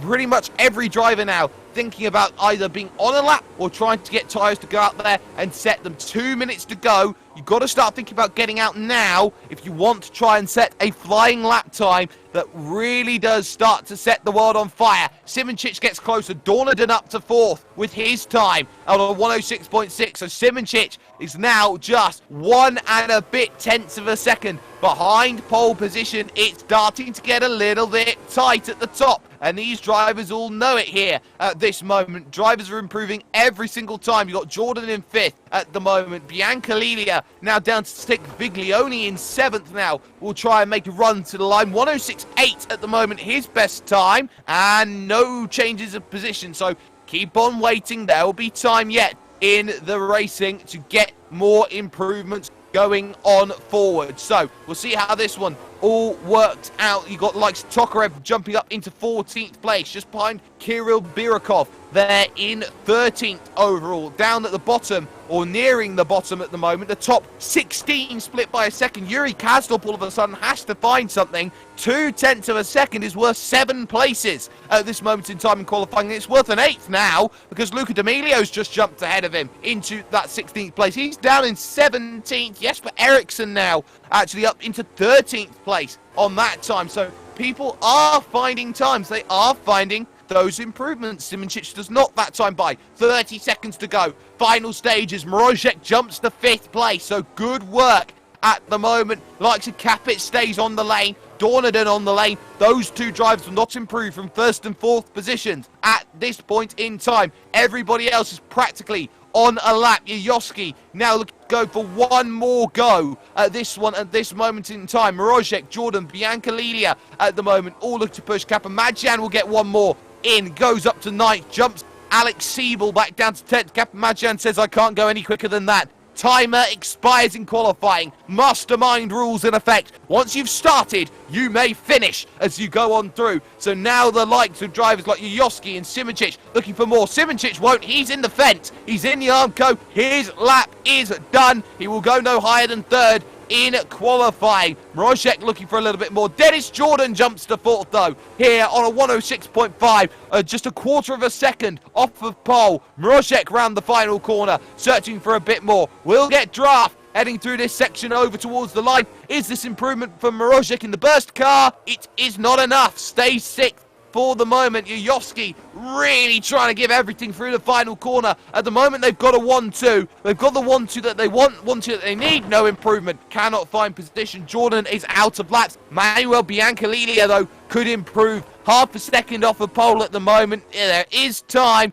taking a lot of grass there, coming out of 11 into 12 and then into 13 as well. That might be an invalidation of the lap. Likes of Peter Briliak has just finished his lap. He stays in 12th. Siebel did jump into 8th place overall. Bianca Lilia dives down on the lane as well. Jason Muscat, I think's lap is done, as well as Cosimo Papi as well. So, confirmation, Risto Kappen and Erhan Yajovski will have the front row for the team. Jerne Simoncic from 3rd, Dennis Jordan 4th, and Alexander Dornaden for Veloce starts this one in 5th. Mrozek goes from 6th, Bianca Lilia 7th, and it's Siebel, Viglioni, and Kapamadjan rounding out the top 10. We're going to step aside, though, for one moment. We'll be back with racing action from your Pro Division after this.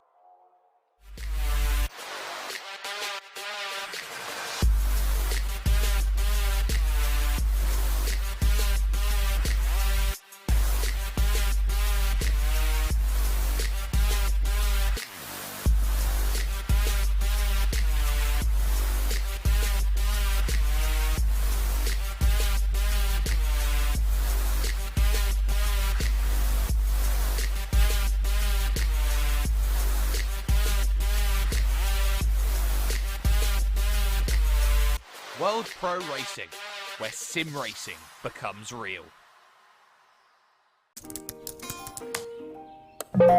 This is bad. Wait, let's just do it ourselves.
It is not fear that grips him, only restlessness, a heightened sense of things.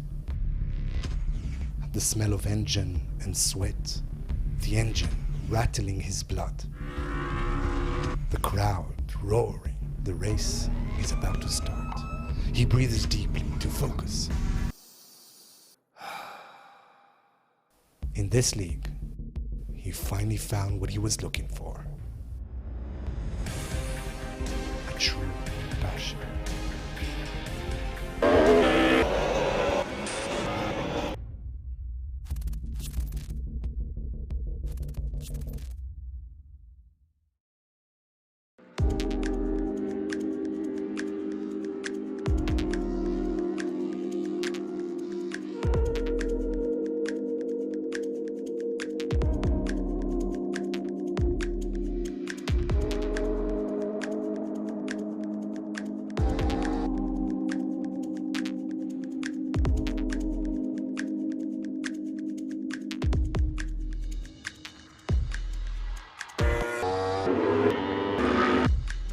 Sono Massimo Paganini e per anni ho cercato una macchina che mi desse gioia, adrenalina nella guida e finalmente l'ho trovata nella G1 Series.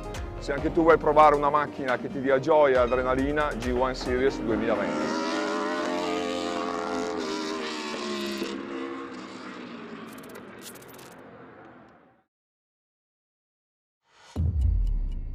So, you think you got what it takes to race in the G1 Series? Can you keep your concentration? Even in the most stressed situations, can you keep pushing even when things go wrong? Can you master different environments? Can you adapt immediately to different conditions? Can you keep learning? Learning from your opponents, learning from your mistakes, learning from everyone, anytime, anywhere, until you reach your goal and become the best you can. Think you got what it takes to race in the 2020 G1 Series? Then fill in the form now.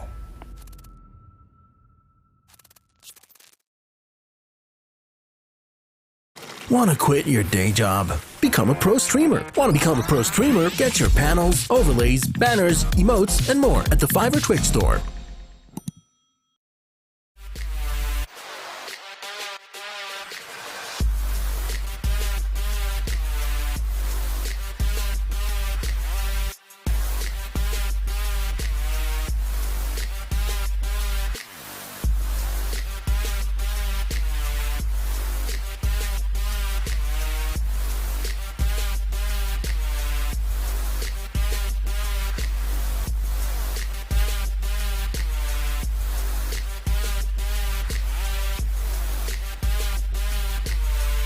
World Pro Racing, where sim racing becomes real.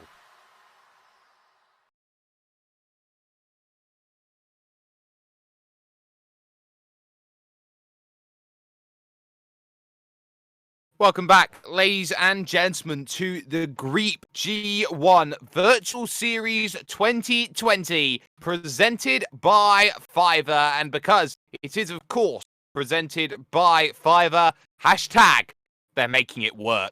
Or hashtag making it work, I should say. We are getting ourselves ready for racing action here, live on YouTube, Facebook Live, and Twitch. And, of course, broadcasted on ESR's 24/7 Esports Network and ESPN. This is going to be a crucial way to start the opening round of the Pro Championship. The pace has been set, and R8G have that one in the bag. The former AAA Esports absolutely flying off of the start of this one. They have first, they have second. They want to try and prove themselves as the very top of the game. Burst Esports, though, do not count them out. They've got the strength in numbers for this one. And although there is not a team championship, this is all about individual effort. There will be bands of people who group together and try and find the best that pace has to offer them. Everybody is going to be on edge as they try and get themselves pretty much at the very, very front. So we'll see how this one works out. 20 minutes, of course,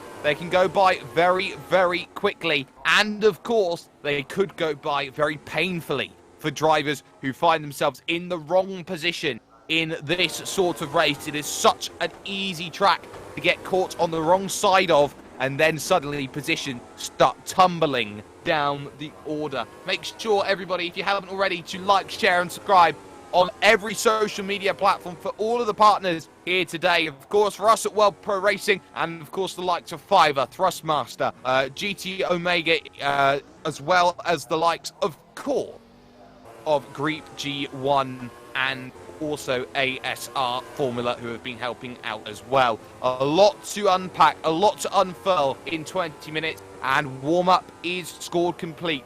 The good news is, we do believe there is a formation, a standing start for this one. A formation lap should be set, which wasn't in the opening race. We'll see how that one all plays out and works. But confirmation will be coming up shortly of who has the pole position and who will be in the chasing pack, trying to make that progress through the field so very, very desperately the longer that this race does go on. We actually do have news, and that is that Craig Baxter has had to pull out and retire from the race before it has even started due to hardware issues surrounding the wheel. The DD1 not working for him in terms of his operation, so that's not helpful. Risto Capit is on the pole, Erhan Yayovski alongside, followed by Simoncic and Jordan third and fourth. Alexander Dornadon starts from fifth with Davin Rojek sixth. Emmanuel Biancalilia starts seventh with Alex Siebel in eighth place.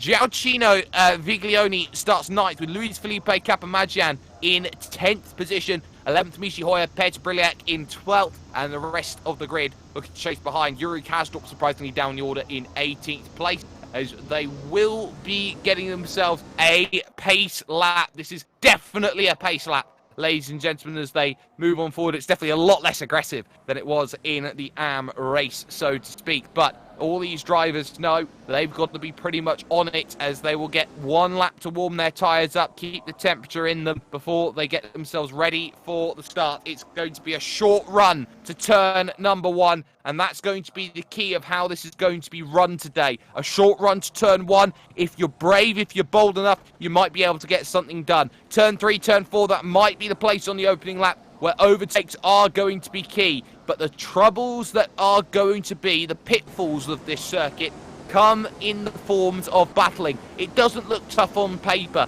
Yes, it does snake and wind around quite a bit. Yes, this track does feel like it's almost a karting track of sorts, the way these battles, and these vehicles do feel a little bit like kart in the way that you have to really try and push the cars and throw them into corners. The one thing that these drivers have to be careful of is taking advantage of this place, because so very quickly we have seen in the amateur race, the track does bite back, especially when you've got drivers in close proximity, in close quarters, trying to get the laps to happen. Risto Capit has absolutely blitzed through on this lap, and Erhan Yayovski already playing the mind games, leaving a large gap to Risto Capit. He is going to try and make sure that he stays as long as he possibly can on the grid in that first slot. Let the tyres cool down and hope that the start is not as good. This is going to be a bold challenge, and let's not forget here today that drivers who are odd-numbered in terms of their qualifying positions and their grid slots are going to be on the right-hand side of the circuit. Yes, that is the racing line of the circuit. But no, it's not the inside for turn number one. If Yayovski gets a good start, he may have a big opportunity here today to pick up position number one at turn number one on track. There you can see Risto Capit looking for his marker and hits his box right on the white line. He is leaving no margins here as he goes on through, and you can see how every driver wants to push and hit that level and want to try and make progress through the field. Watch out for the likes of Hoyer, Briliak, and also Yuri Kasdorp. They'll be wanting to make this progress through the field over 20 minutes. They haven't been best placed for the way that things have run for them in qualifying, but this race is going to be crucial. Already smoke starting to billow out of Jordan's car, Dennis Jordan's car. This is going to be key. Everyone sitting, everyone waiting. Green flag man set, engine notes rising, and there's the green, and let's get going. Risto Capit gets a good start. Yayovski, though, will have to defend from Simoncic behind. It's all fine, it's all clear from the front 3, 4, 5 rows as they head themselves in towards turn number one. Viglioni with a bit of contact with Capamagian, who's ready up into 8th place, moving forward, but they now start running themselves all the way towards the braking zone at turn 4, out on track. 1-2 for the RHG boys. They find themselves in a good position, still battling though, 2 wide in the middle of the pack right now. Jesper Eriksson got a good start, and it's almost 3 wide. Briliak and Tokarev and D'Amelio going at it here on the brakes into the next right-hander, and D'Amelio wins out in all of it, but will still have to go side by side with Briliak on the outside, and suddenly there's Paul August Lana trying to get himself in on the mix as they get on the brakes into the right-left chicane, coming along turn 8, turn 9, and ultimately wide goes Lana, and there looks D'Amelio trying to get the position towards the front though. Bit more plain sailing, Capit with a small margin here of half a second in the early stages. Jerne Simoncic there in 3rd position, trying to keep in touch in the Burst Esports outfit, trying to move on forward. Siebel's had a good start, he's into 6th. Donovan has not, he's dropped back into 7th position overall, but a lap has been scored complete, and in terms of retirements, 2 with engines off the start. Bianca Lilia and someone else also running into troubles as well, so not ideal then for the start of this race. 2 drivers already out with engine issues, but on the brakes. Look at Erhan Yayovsky now, starting to harass the back of his teammate. Nothing personal, kid, but we are fighting for a championship. Every point matters in a 6-round season, though. Backwards, though, we start looking through the field. Well, Paul August Lana's been close. Good start from Yuri Kazdorp, up 3 places, then to get himself moving forward. Drivers have been making places then in the early goings. Michi Hoyer trying to get into the mirrors of Luis Felipe Capamagian at the moment, as it is Germany versus Peru. In terms of this fight, they go through the left, but this is where the slipstream train starts to become a big key battleground as drivers start to look for every which position here. D'Amelio under pressure, Kazdorp and also Birakov there in the mix, and just behind that you got Ottavani leading a 4-car train, which holds Cosimo Papi at the back, Borja Milan surprisingly down the order, Vlad Tokarev in there as well in terms of this scrap going on, and through goes Michi Hoyer on Luis Felipe Capamagian in for the battle for 9th place. Good work going through, now needs to change, but there's a cutback from Capamagian, getting it back done on Michi Hoyer. So Hoyer got the move done, but he's now going to have to look again if he wants to make that one happen. Will he dive for the inside of 4? No, he'll have to sit back and just wait for the time being. Front 2 breaking away from Jerne Simoncic, who's not good on opening laps, but he will start to come back into this race the longer that it does go on, so keep that in mind. Side by side still, Jesper Eriksson now under pressure. Look at Michi Hoyer go as he lost the position once, he lost another one there to Eriksson, but Eriksson coming back. Lana now looking for the inside for 11th position, up over the anti-cut curves though, can't find the place. Back to the inside though, he gets the move done, and that's what happens when you push 1 defend into 9 and 10. It's very much a tactical game of chess at over 200 Ks, and that's what we saw just there as they go on through. D'Amelio there in 15th position at the moment, but it is the front 4 that are breaking away at the front of this field, not by large margins. We're not seeing 1 second gaps, so we're not seeing the margins we saw in the opening race, but what we are seeing here is Capit followed by Yovsky, Simoncic and Dennis Jordan there in 4th position, Rojek 5th and Alex Siebel there in 6th position. Here comes Capamagian though for 8. Oh, tyre to tyre. Why don't we engage Gio Viglione on the brakes into the left-hand bend. Little wide goes Gio. Contact almost there between them. Capamagian trying everything to make the way through. I'll have to go around the outside of turn number 8 to try and get this one done. Not happening there on the brakes. Almost contact there as Michi Hoyer tried to get into the mix as well. Did not happen. Already though, a half-an-hour race this one is. It's going to be a tall challenge for these drivers. They know it's a long-haul race. They've got to be pretty much on it at this moment, and they've got to be pretty much there the longer it goes on. Lana falls behind Jesper Eriksson. There's Peter Briliak just behind, hoping that 12th position is going to be an opportunity. Yuri Kazdorp just behind them as well. Look to try and get into the mix in terms of the battling here in this race. But again, just not quite there. This is a case where you have to try and set up the run and make sure that you keep yourself in a range of the car in front. If not, you're in trouble, like Alexander Dornadon is at the moment, with Viglione and Capamagian and Hoyer there in the mix. Briliak and Kazdorp looking for their battles to go through in terms of battles. Dornadon having to defend slightly from Viglione, who's trying to go for the inside. Big wide line from Dornadon though. That's going to put him under pressure here on the brakes, as well as this one 3rd and 4th, because Dennis Jordan keeping honest Jerne Simoncic at the moment, who's 7/10 back of and Yoski here at the front of the field, side by side behind as Paul August Lana and Peter Briliak going at it. It is Briliak on the outside, Lana on the inside, two very similar colours between the pair of them, and contact with Kasdorp as he tries to muscle a way through, and there's contact, up and over goes Kasdorp, 1-2 on his roof, and there on the roll bar, he is out. Yuri Kasdorp is out here at Adria, so disaster with Paul August Lana, and that's the problem with being so far down in qualifying. You start making moves that are far too aggressive for the nature that you need, and Yuri Kasdorp falls foul of it. He's fallen foul of it many a time before in the past, and all of a sudden he is out of the race and on the back foot in the championship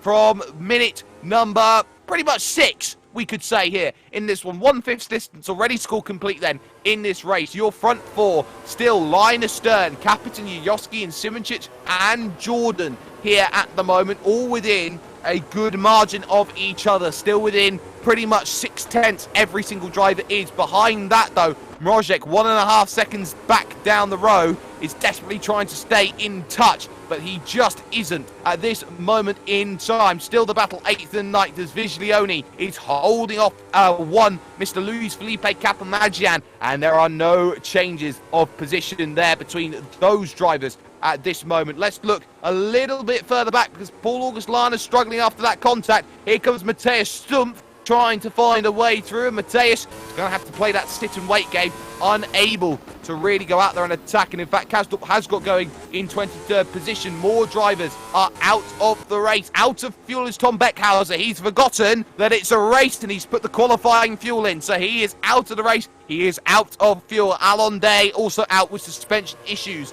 here in this race. The 29 drivers that took to the grid went down to 25. Tail ended by Kakamagno at this moment in time, so she is at the back of this field right now. But still, front four looking Linus Stern at the moment, and this is the key. They're looking to try and probe for mistakes here in the early stages. They're not going to be going for outlandish moves. There's not really much point, especially for Yoski here, who is really tailing Risto Capit right now. There's no point making bold and audacious moves on your own teammate and sabotaging the race for the pair of them. They know that they can trust each other more than anybody else in this field. They want Simoncic out of the battle, Dennis Jordan out of the battle. Those two drivers are the ones to keep out of harm's way at this moment in time. Also got this battle on 16th, 17th, Vlad Tokarev, Borja Milan at the moment trying to make their way through the final couple of corners on the brakes into the last, and looking like it's going to be all about getting a drive, and ultimately the gap is key in front to Kirill Birakov in 15th place. That gap is 1.5 seconds, so this is prime picking, you would feel, for Tokarev here, looking towards turn 4, but gets a good run coming out of turn 1. Borja Milan pushing wide, struggling to get the vehicle turned in, and all of a sudden, there's Tokarev trying to look for the inside. He's not got the run, but on the brakes, has he got enough?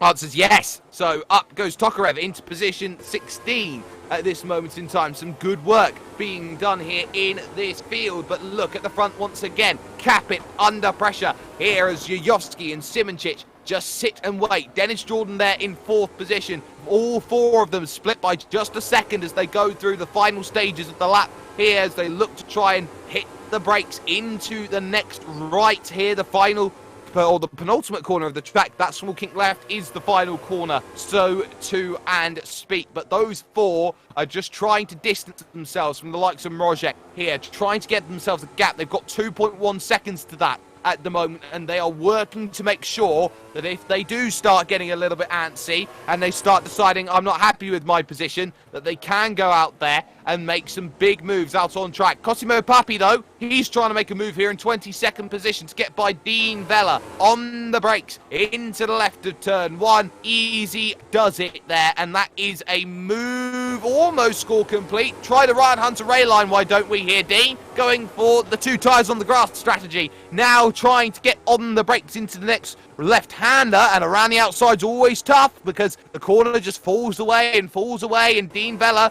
finds that out the hard way, but has kept the nose in, trying to go on the outside, used a bit of the AstroTurf there. Oh, contact between them once, not twice, but they're going through.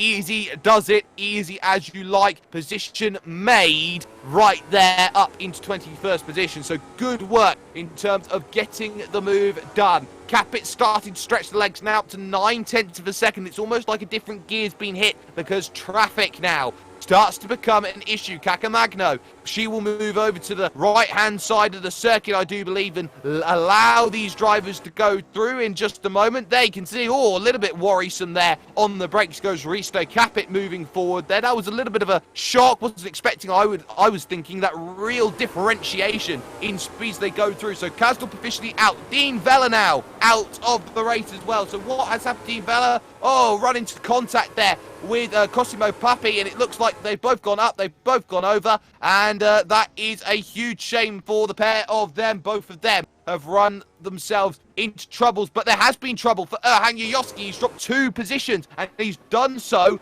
at turn 4 out on track. So he ran wide, that's cost him 2 places, and all of a sudden Simoncic up to second, Dennis Jordan now up onto the podium, and those are the mistakes that Erhan Yoyoski consistently makes. More traffic though for Risto Capit, and that's not going to be helpful at all, and that is going to be Gracia there getting just by in terms of that one. But at this point, Jerne Simoncic now sit primed, coiled and ready to find a way by Risto Capit. How many times have these two been at it together? It is Estonia versus Croatia at the moment. Risto Capit, arguably the greatest export in sim racing from his country. Simoncic exactly the same. Dennis Jordan there in third. Yoyoski just sitting there in fourth, trying to get in the mirrors of Jordan, trying to get back onto the podium if possible. At this moment in time, side by side, almost behind there, a bit of lap traffic there for Mishi Hoyer to deal with, and does so that's going to be okay.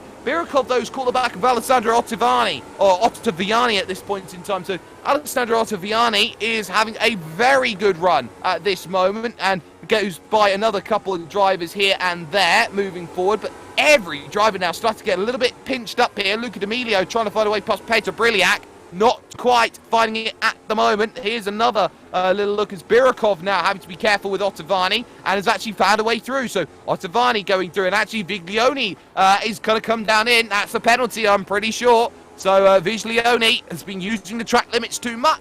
He'll drop back, and ultimately that is going to be through for many a driver here in this field. Cars 88 and 7 are under investigation after incident earlier on in this race. Keep that in mind, ladies and gentlemen. That's going to be key in terms of the battles that those drivers are going to have. But at the moment, it's the 8, followed by the 17, followed by the 27, then car 1 in 4th position overall here in this race. So, top 4 currently split by 1.4 seconds, and then there's the battle 5th and 6th, because Alex Siebel has done really well to claw away back to Davin Rojek in 5th place. This is going to be a crucial little battle, because although they're fighting 5th and 6th, with a field as tight and as difficult as this, 5th and 6th place finishes may mean quite a lot the longer that the racing does go on. So keep that in mind as the top 10 battle also heating up. Ericsson, Briliak, D'Amelio, Birikov, all in a train. Ottaviani trying to stay with it at the moment as they go on through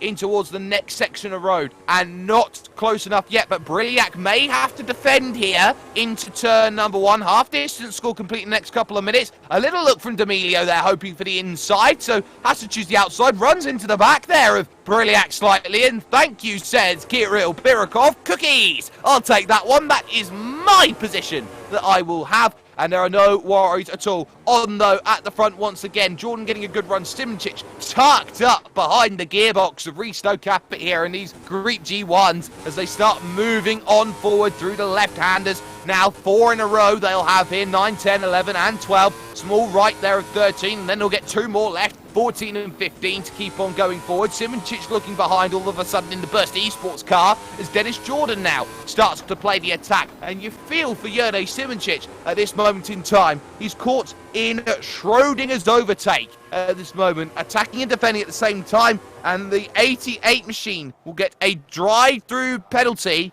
and that is for the incident on car number 7. So driver in the 88 machine will have to take a little trip down pit lane, and that's not going to be ideal as Paul August Lana is out with suspension damage. So that's a shame for him. Out of the race goes Paul August Lana, then, who had a rough and tumble run with this field today, and ultimately is not going to come away with very many points, if any, for a non-finish in this one. But now drivers have scouted out what they need. They're going to try and start putting plans and getting them into place around this track here today. A lot of retirements in the opening half of this race. At this point, we've got the likes of Manuel Bianchilili on the opening lap, Alon Day, Tom Beckhauser, Yuri Kasdorp, Dean Vella, and Cosimo Papi in the 88 will come down in for a drive-through penalty as administered by the FIA stewards that are here, or FIA licensed stewards that are here today in Adrian Fagayo, the chief race director, and of course George Muscat as well. Gap starts to open up for Capit, 0.8 of a second. He's giving himself a margin here. Simonchich maybe giving himself a bit of room to cool the engine down slightly, give himself a chance of attack later on then in this one. We'll see how this one all plays out. Maroja Conceivable always still close as well, moving on forward on the brakes into turn 4. Those drivers not going to be close enough at this point in time. There's a little bit of a moment for a driver a lap down. That was the 88 in front of Michi Hoyer in 9th place, so no real worries. Half look though from Luca D'Amelio. He's going for the inside here. This is for 12th. Going to get past one Mr. Kirill Birakov. It's not complete. He'll have to go the long way here. Oh, and tyre to tyre they go on the brake into this. 74 and 77 at it together. Not going to work for Luca D'Amelio. Must stay behind Kirill Birakov. No chances of making that move happen. Wiggles come in for Jesper Eriksson, who holds on to 10th place for the time being right now. But they are starting to move now towards the final third of this race, and you start gearing yourself up. How can you find a move? There has been no discernible overtaking attempt on Risto Capit. That's been the key. Nobody's got close enough to make a concerted lunge, and these drivers will sit and wait, and they'll wait till the cows come home, some would say, before any opportunities. There's a driver with a blown engine down on pit lane. That's Kakamagino, who is out of the race, I would believe, with all of that. The rear wing is gone, and the damage seemingly heavy. Going to be able to get out and going again, I think, but we'll see how that one all plays out. We've got battles up and down the order going on at the moment, and Ericsson is the one closest to trouble on the brake into the right of turn 8. And again, Peter Briliak just stuck on the outside of the top 10, looking in, hoping, please, can you let me in? I'd like a chance. On the brakes, 9-10, looking for an opportunity. Really nice and narrow on that curb, but you are going to struggle to really put the power down when the vehicle's pretty much jacked up like that on probably the highest curb on the entirety of the circuit there through that section, so no real worries about that one. Kapamagigan right on the back now of Alexander Dornaden here in the battle for 7th and 8th. It's Veloce versus the RPM Esports team, and it's not close enough at the moment through turn number 1, and they won't get closer still. Oh, a little look further forward though. Jordan and Yuyovsky closing in on Simonchich. All of a sudden, Yerne is under pressure and has to stay within a second. Look to the mirrors for Yuyovsky, thinking about the inside there at turn 8. Not going to find it that time by, but again, it is a waiting game around this place. If you can't get yourself into position, you've got to sit, you've got to wait for those opportunities to arise, and sometimes they will not present themselves, and you may only get one chance. That's the high caliber of drivers in this field. Kapamagian's trying to open it up here on Dornaden. He's tucked up underneath here, heading through turn 12 with a good run. Kapamagian might have the chance in towards this next left-hander at turn 14. A lock-up, though, says otherwise, and there goes 2/10. So he will not find himself in position. Yuyovsky will, though. Dennis Jordan's under pressure here. He's in trouble as they head to turn number 1. Yuyovsky lifts out of it, though. Will prefer turn 4 as an opportunity to make the move through 1, through 2, and now onto this straight, moving back up the circuit towards turn number 4. It's a fairly flat place around his Adria. You've got not much elevation change to really make the changes that's needed, and again, Dennis Jordan using the draft in front of Yerne Simonchich to really block any opportunities that have been going forward. So great work in terms of the battling that has been going on at the moment. Into the pits again goes Viglione, and I think this is another trip down through the lane for a cut and he'll be back out again. It's going to be a long day for Viglione from this point, and he's in the fence, and he's pretty much out now at this point in time. Risto Capit, though, still in control, and now it's 2 packs of 2. Here comes Simoncic down the inside of 14. Not many moves at this section of road, and he's got the move done on Dennis Jordan. So how much does that cost them? 1.1 seconds in that fight, and that was all down to Jordan making mistakes. So all of a sudden, Erhan's got to pull them both back in, but Dennis Jordan's not going to get this one up here. Is he going to look for the inside? No, to the outside here at turn number 1. Out on track, he's going to go very deep in on the brakes, and that's too deep, and he's going to really lose that with understeer through that section. So dramas galore, and it does not work out at that point in time. On the brake go the leading pair, and suddenly Simoncic has what he's wanted all race long. And that, of course, ladies and gentlemen, is a chance of victory, one-on-one, man-to-man, with Risto Capit. Yayovski with a little slide, all of a sudden finds Dennis Jordan back again. Jordan might have a look here into turn 9. It's very, very aggressively defended by Erhan Yayovski, who moved late. Changed back in the field, though, as now Luka D'Amelio and Kirill Birakov fighting for 12th place go at it side by side. And, block pass of block passes by Kirill Birakov. D'Amelio had to run into the back of him through that section, and ultimately it works for Kirill Birakov up into 12th place. Next up on the list is a very, very frustrated Peter Briliak, who's falling away from Jesper Eriksson out on track at the moment. So still, the traffic becomes a key here as Risto Capit takes the big wide line and will drag along Simoncic in tow. We've got 9 minutes to go then in this race, and that's going to be crucial here for the way this one's going to be run. Jerne Simoncic knows he's probably only going to get one good chance to make this move. He's stuck at 3.5 tenths behind here on Risto Capit. He can't afford to be greedy and aggressive early. Tucks up right to the back, under braking. But again, on exit, pulling away goes Risto Capit, as is the way that it all works out on this at this place. At the moment, some drivers who have been running into troubles. Ottaviani back down to 17th. He's lost positions to the likes of Borja Milan and Jason Muscat with issues, as well as Vlad Tokarev as well, who's now up into 14th position once again here in this one. So at the moment, you can say it's going to be tough battling, as well as 5th and 6th. Traffic not helping Davin Mrozek here in the fight. Alex Siebel, who was just starting to drop back ever so slightly, all of a sudden finds himself now trying to get through, and someone who did drop back was Dennis Jordan that last time by 1.5 seconds behind. He finds himself now on Erhan Yayovski out of the draft range,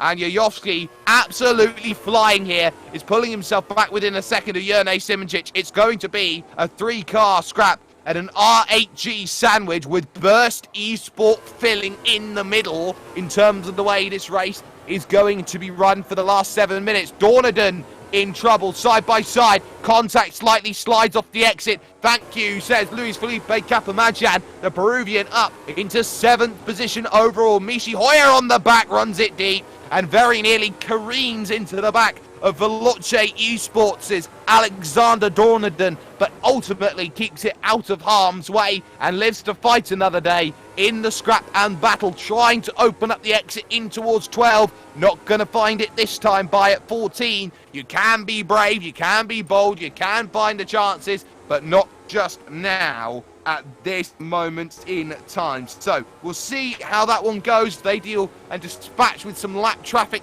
in front of them at this point in time, but still Capit holding half a second here to one Jerne Simoncic, who knows even if he doesn't win at this race, he's got longer in this season. He's got 5 rounds after this. He can go and get it done. He can get it done at Silverstone. He can get it done at Imola. He could get it done at Zandvoort or the Circuit d'Azur, or maybe even to the Nürburgring. He might try and get the victories that he needs to put it all together. Look at Alex Siebel, though. He'll have to go the long way around here on Davin Mrozek, who has to hit the brakes hard. Up and under attempt coming. What a run off the exit comes Siebel here for 5th place. Down the inside, he'll look at turn 9. It's going to be tough to get it done. Round the outside, well held by Mrozek, and he gets it nice and narrow on the exit. That is well defended by Mrozek. He's got through and Ericsson's got himself the position. Dornadon's run wide off of the curbs and the anti-cuts, and Michi Hoyer goes through, but crucially, Briliak is through on Jesper Eriksson inside the top 10. So Jesper Eriksson now with work to do,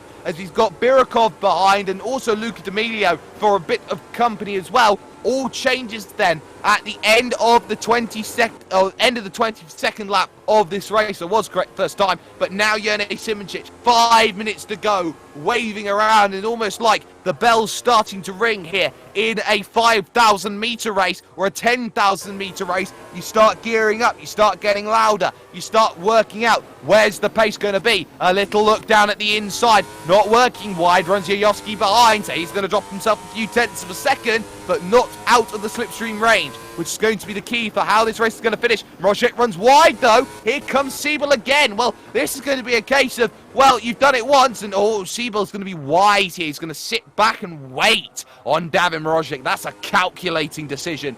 Alex Siebel will know there's a better opportunity later on down the line, hopefully, if this one's going to work. But Risto Capet still holding enough of a margin, still using every corner to his advantage, and Simoncic knows it's just not working. Remember, these are open setups as well. You're not going to find opportunities here in terms of a fixed setup. Everyone's driving exactly the same car. There are acute differences between the teams. It's going to be vaguely the same in terms of they know where the pace is, but it's how you unlock it, which is slightly different from driver to driver to driver at the moment. D'Amelio going to try and prove it and go through, as Tokarev's going to have to come down in and deal with a drive-through penalty, as Birikov moving to the outside, trying to get by Eriksson. He's not going to find it. Inside line looking, tries Luca D'Amelio, and again, he's not going to quite find it here. Long straight comes up again towards turn 4, and again, Linus Stern not in a position to dive and attack, and grass, and around almost there goes Birikov. He loses one place to D'Amelio, who gets a freebie for his troubles. Birikov with a rare mistake,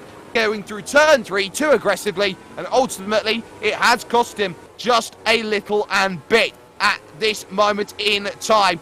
Just now, 4 minutes to go on the clock. They know once 30 minutes expires, that's it. It's all over in terms of the race. It will be the last lap. So, what can Jurnej Simoncic do to find the move that he needs to pick up the position for Risto Capet? There, keeping him honest, is Erhan Yayovsky. He can't be too brazen. He can't be too bold. On the brakes, there is traffic for them in front of them. That should be, I believe, Cosimo Papi that they're going to be up to next. Look at Simoncic's run, though. This could be the place to look down the inside. Thought a lot better of it through that section of the road. Simoncic thinking of the exit, and he's got a fantastic exit here. And there's traffic as well. Side by side, 3 wide they go. On the brakes to 9, and Simoncic has got the move. He's got it done. Yayovsky runs wide in the background, but Simoncic, who had been playing the patient game, waited all this time, has got the race lead with a handful of minutes to go, and it's this late where you see Jurnej Simoncic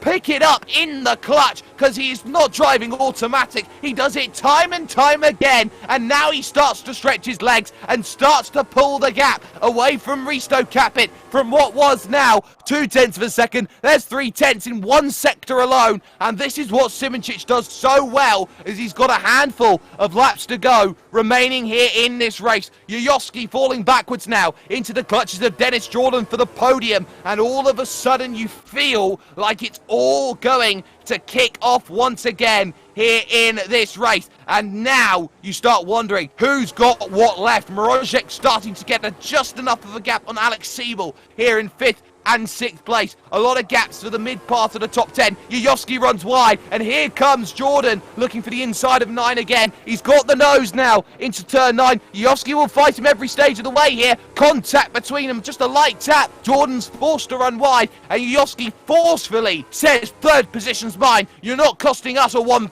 2, 3 on the podium at this moment. It's all about this. Surely 1 lap to go here at this circuit of Adria, and now you start looking at the clock. Is it going to tick down to 30? I don't think it is. Simoncic, you got one more run around this track, and Adria has been so brilliant for the racing. Capit has just fallen a few laps too short at the moment. Yayovsky is desperately trying to cling on here for third place. Mrozic and Siebel close as well in terms of the scraps as Dornaden tries to get himself close. There will be a change late because Kirill Birakov's got to serve a drive-through penalty after picking up too many instant cut points as he's gone on through. You only get 3 on the brakes. Mrozic close. Traffic didn't help there through that section. And now here comes Siebel looking for the inside. Potentially not going to find it. Maybe he has the next run at the next right-hander as he tries to go through. Final sector approaching for your race leaders. Siebel's going to try and go up and under. And he's got a brilliant run. And Mrozic's got nothing left in terms of fighting that. But for Jurnej Simoncic, who sat, who waited, who was patient again and again and again, he said he was only going to get maybe one chance of trying to get this one working. Well, round yourself through the penultimate corner, and then the small kink left makes it the final. Jurnej Simoncic, the man in form, the man to beat, sets the benchmark, wins at Adria. It will be Capit in second. It will be Yayovsky holding on to a podium. And the battles finish up later on. Mrozic loses out to Alex Siebel for 5th position. Dornaden's going to get close to Mishi Hoyer, but not close enough come the end. And there's massive dramas come the end. Briliac's going to come through against Lap Traffic, who I think's just run into each other. So Briliac's going to stay in 10th place there as there was dramas coming towards the end of that one, and the likes of Kirill Birakov trying to find a way past Jason Muscat late, but this is going to be a case to be made. Jason Muscat is just going to be safe here to the line of ahead of Birakov and Tokarev, who are both making those pushes. I believe it was Giaccio Viglione who had run into those dramas. Same for Cosimo Papi in those battles, but everybody is across the line. Jurnej Simoncic then has got the win, and has got the win massively here in terms of the way that race was run, and did so by a fairly decent margin as well. Coming in over a second it was to finish off the result. There you can see Capit second, Yayovsky third, and Jordan in fourth. Siebel would get fifth with Mrozic sixth, with Kapamadzian seventh and Mishi Hoyer eighth. Dornaden ninth, and Peter Briliac rounded out the top 10. Then in the field, some brilliant racing up and down, and Jurnej Simoncic joins me right now here in the commentary box. And Jurnej, that was a patient race, 30 minutes, which was more like 27 and a half, sitting and waiting and hoping a move would happen. The one chance you needed, you took. Yeah, it was about saving tires again. It's interesting because the car gets faster and faster, even with tire degradation. But still, it was important to not overheat front right or slide the rears too much.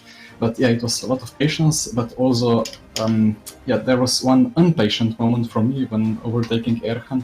I think, yeah, it was very aggressive. I hope he isn't angry with me, and I hope it looked good on broadcast at least, or at least was good fun. But yeah, apart from that aggressive moment, yeah, a bit an uneventful race, but it was good fun.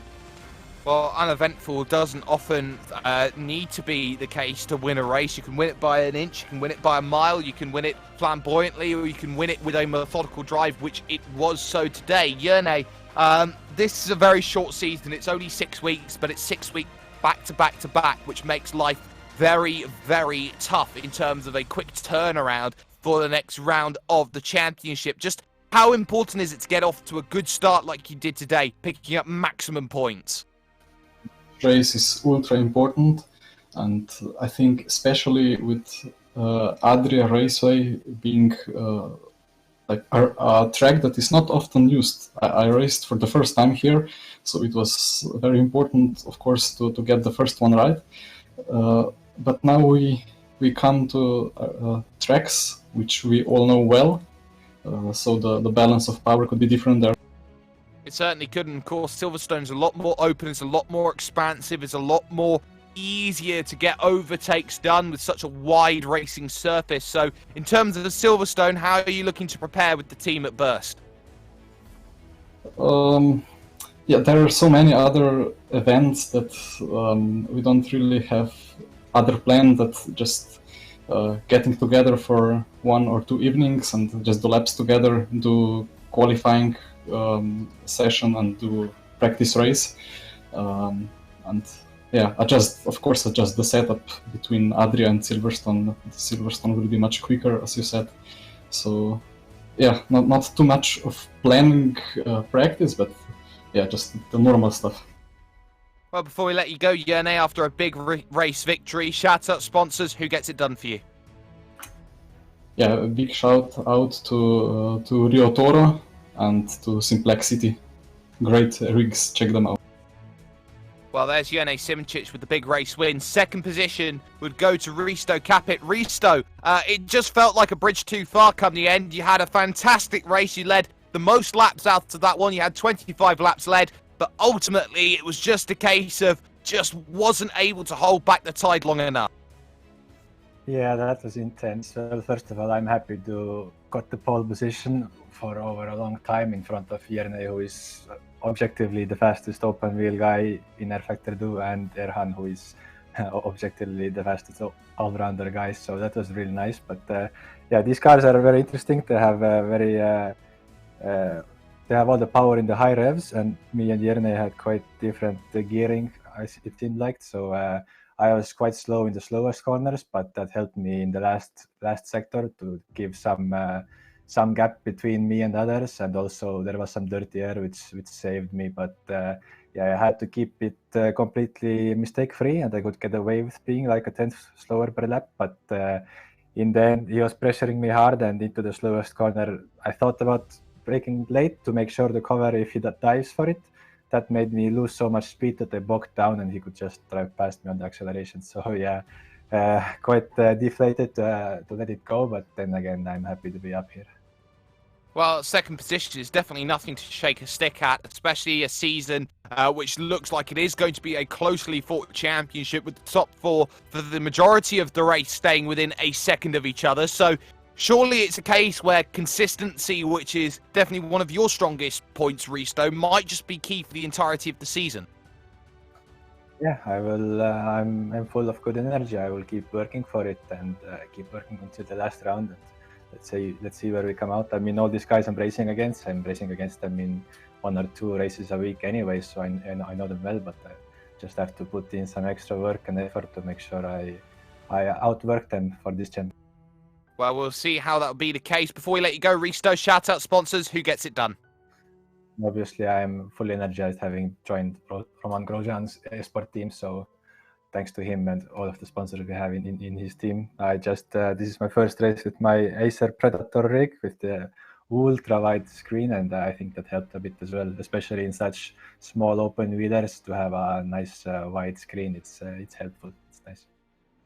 Risto Capit there picking up second position. His teammate as part of Roman Grosjean's new outfit is Erhan Yayoski, and no better driver to come home third than Erhan. But Erhan, it was a case to be made. You were looking for the race lead early on. It seemed like every time you went for that move, you just weren't quite in a position there to go out there and really capitalize on a track which is notoriously difficult to overtake like it is here in Adria. So in terms of getting a podium, getting your season off to a good start, how do you think the overall first round went for you?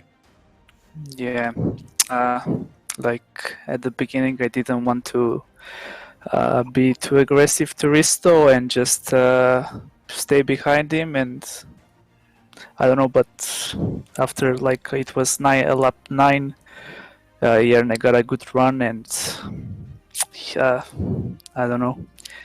I need to check the replay, but it looked suspicious to me, and after that I lost all my rhythm.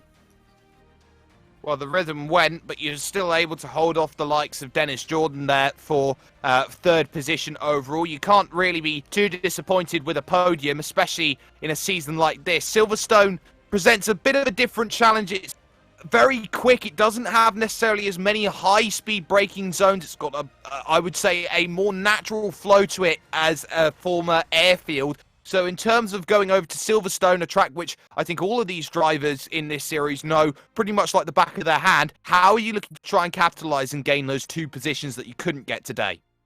Yeah, definitely, I think Silverstone will suit me much more than this track because there were a lot of slow corners, slow hairpins, which I don't like. So yeah, plenty of passing opportunities in Silverstone for sure. Plenty of passing opportunities, and of course, Erhan, a third position. Shout out sponsors, anyone you'd like to thank. Thanks to Roman Grosjean Esports and all the sponsors behind it. Well, no worries at all. Erhan Yayovsky picking up a third place finish. A little bit miffed after his result, but in terms of how this championship goes, well, you got to be back in 1 week's time because the second round of the championship heads itself to Silverstone, and it's going to be a case to be made that drivers who got good runs here in the early stage of this championship in the first round need to go and continue that form fantastically. A massive thanks, though, has to go to pretty much everybody who has been helping making this a part of production for this series. And of course, you have to start with the whole series being presented by Fiverr. Hashtag making it work. They are, and of course, it's probably the best place for freelance work that you can find. Go over to fiverr.com right now if you are in need of pretty much a whole lot of things. As well, thanks go to GT Omega Racing and Thrustmaster, who are sponsoring the AM category prizes, as well as ASR Formula, who have been brilliant on the modifications to this series. This has been streaming on YouTube, Facebook Live, and Twitch, and will be shown on the ESR 24/7 Esports Network and ESPN, or has been shown if you're watching that right now. Some brilliant, brilliant places that you can go and catch your sim racing action. And of course, to everyone who has been part of the team getting it all done here today. Of course, our broadcast director, Justin Mifsud, has been on the cameras fantastically. Your race director has been Adrian Fagayo, and your chief steward, George Muscat. I, of course, have been Jake Sperry.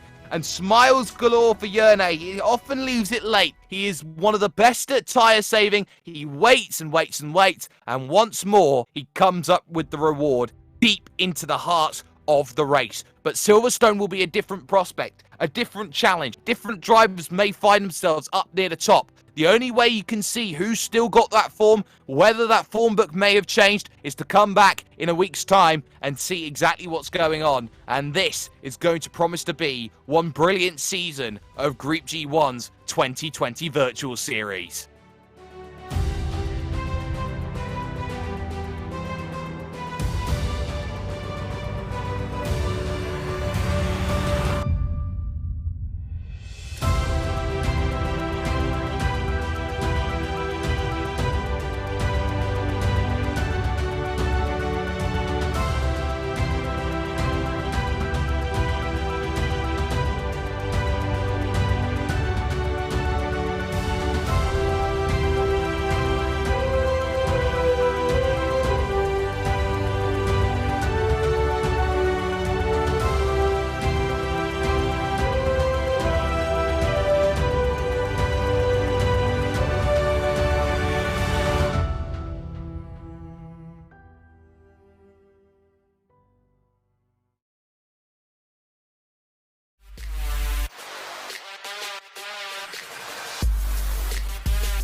World Pro Racing, where sim racing becomes real. This is bad. Wait, let's just do it ourselves.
It is not fear that grips him, only restlessness, a heightened sense of things. The smell of engine and sweat, the engine rattling his blood. The crowd roaring, the race is about to start. He breathes deeply to focus. In this league, he finally found what he was looking for. A true passion.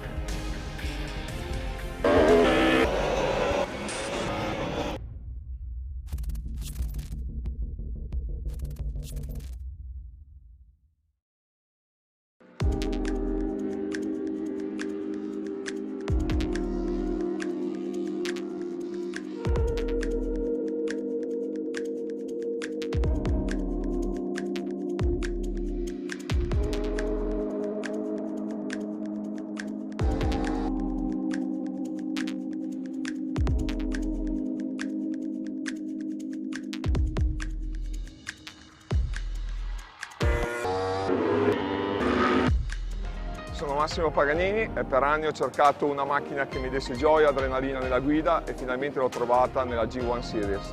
Se anche tu vuoi provare una macchina che ti dia gioia e adrenalina, G1 Series 2020.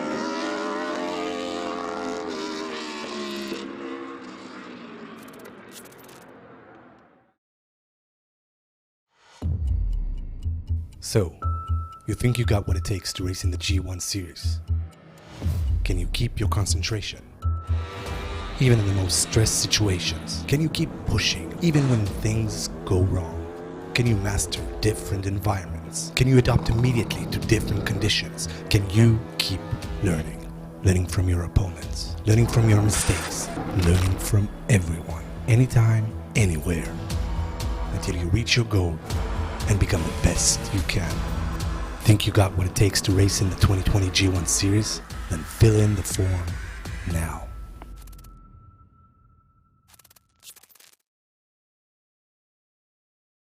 Want to quit your day job? Become a pro streamer. Want to become a pro streamer? Get your panels, overlays, banners, emotes, and more at the Fiverr Twitch store.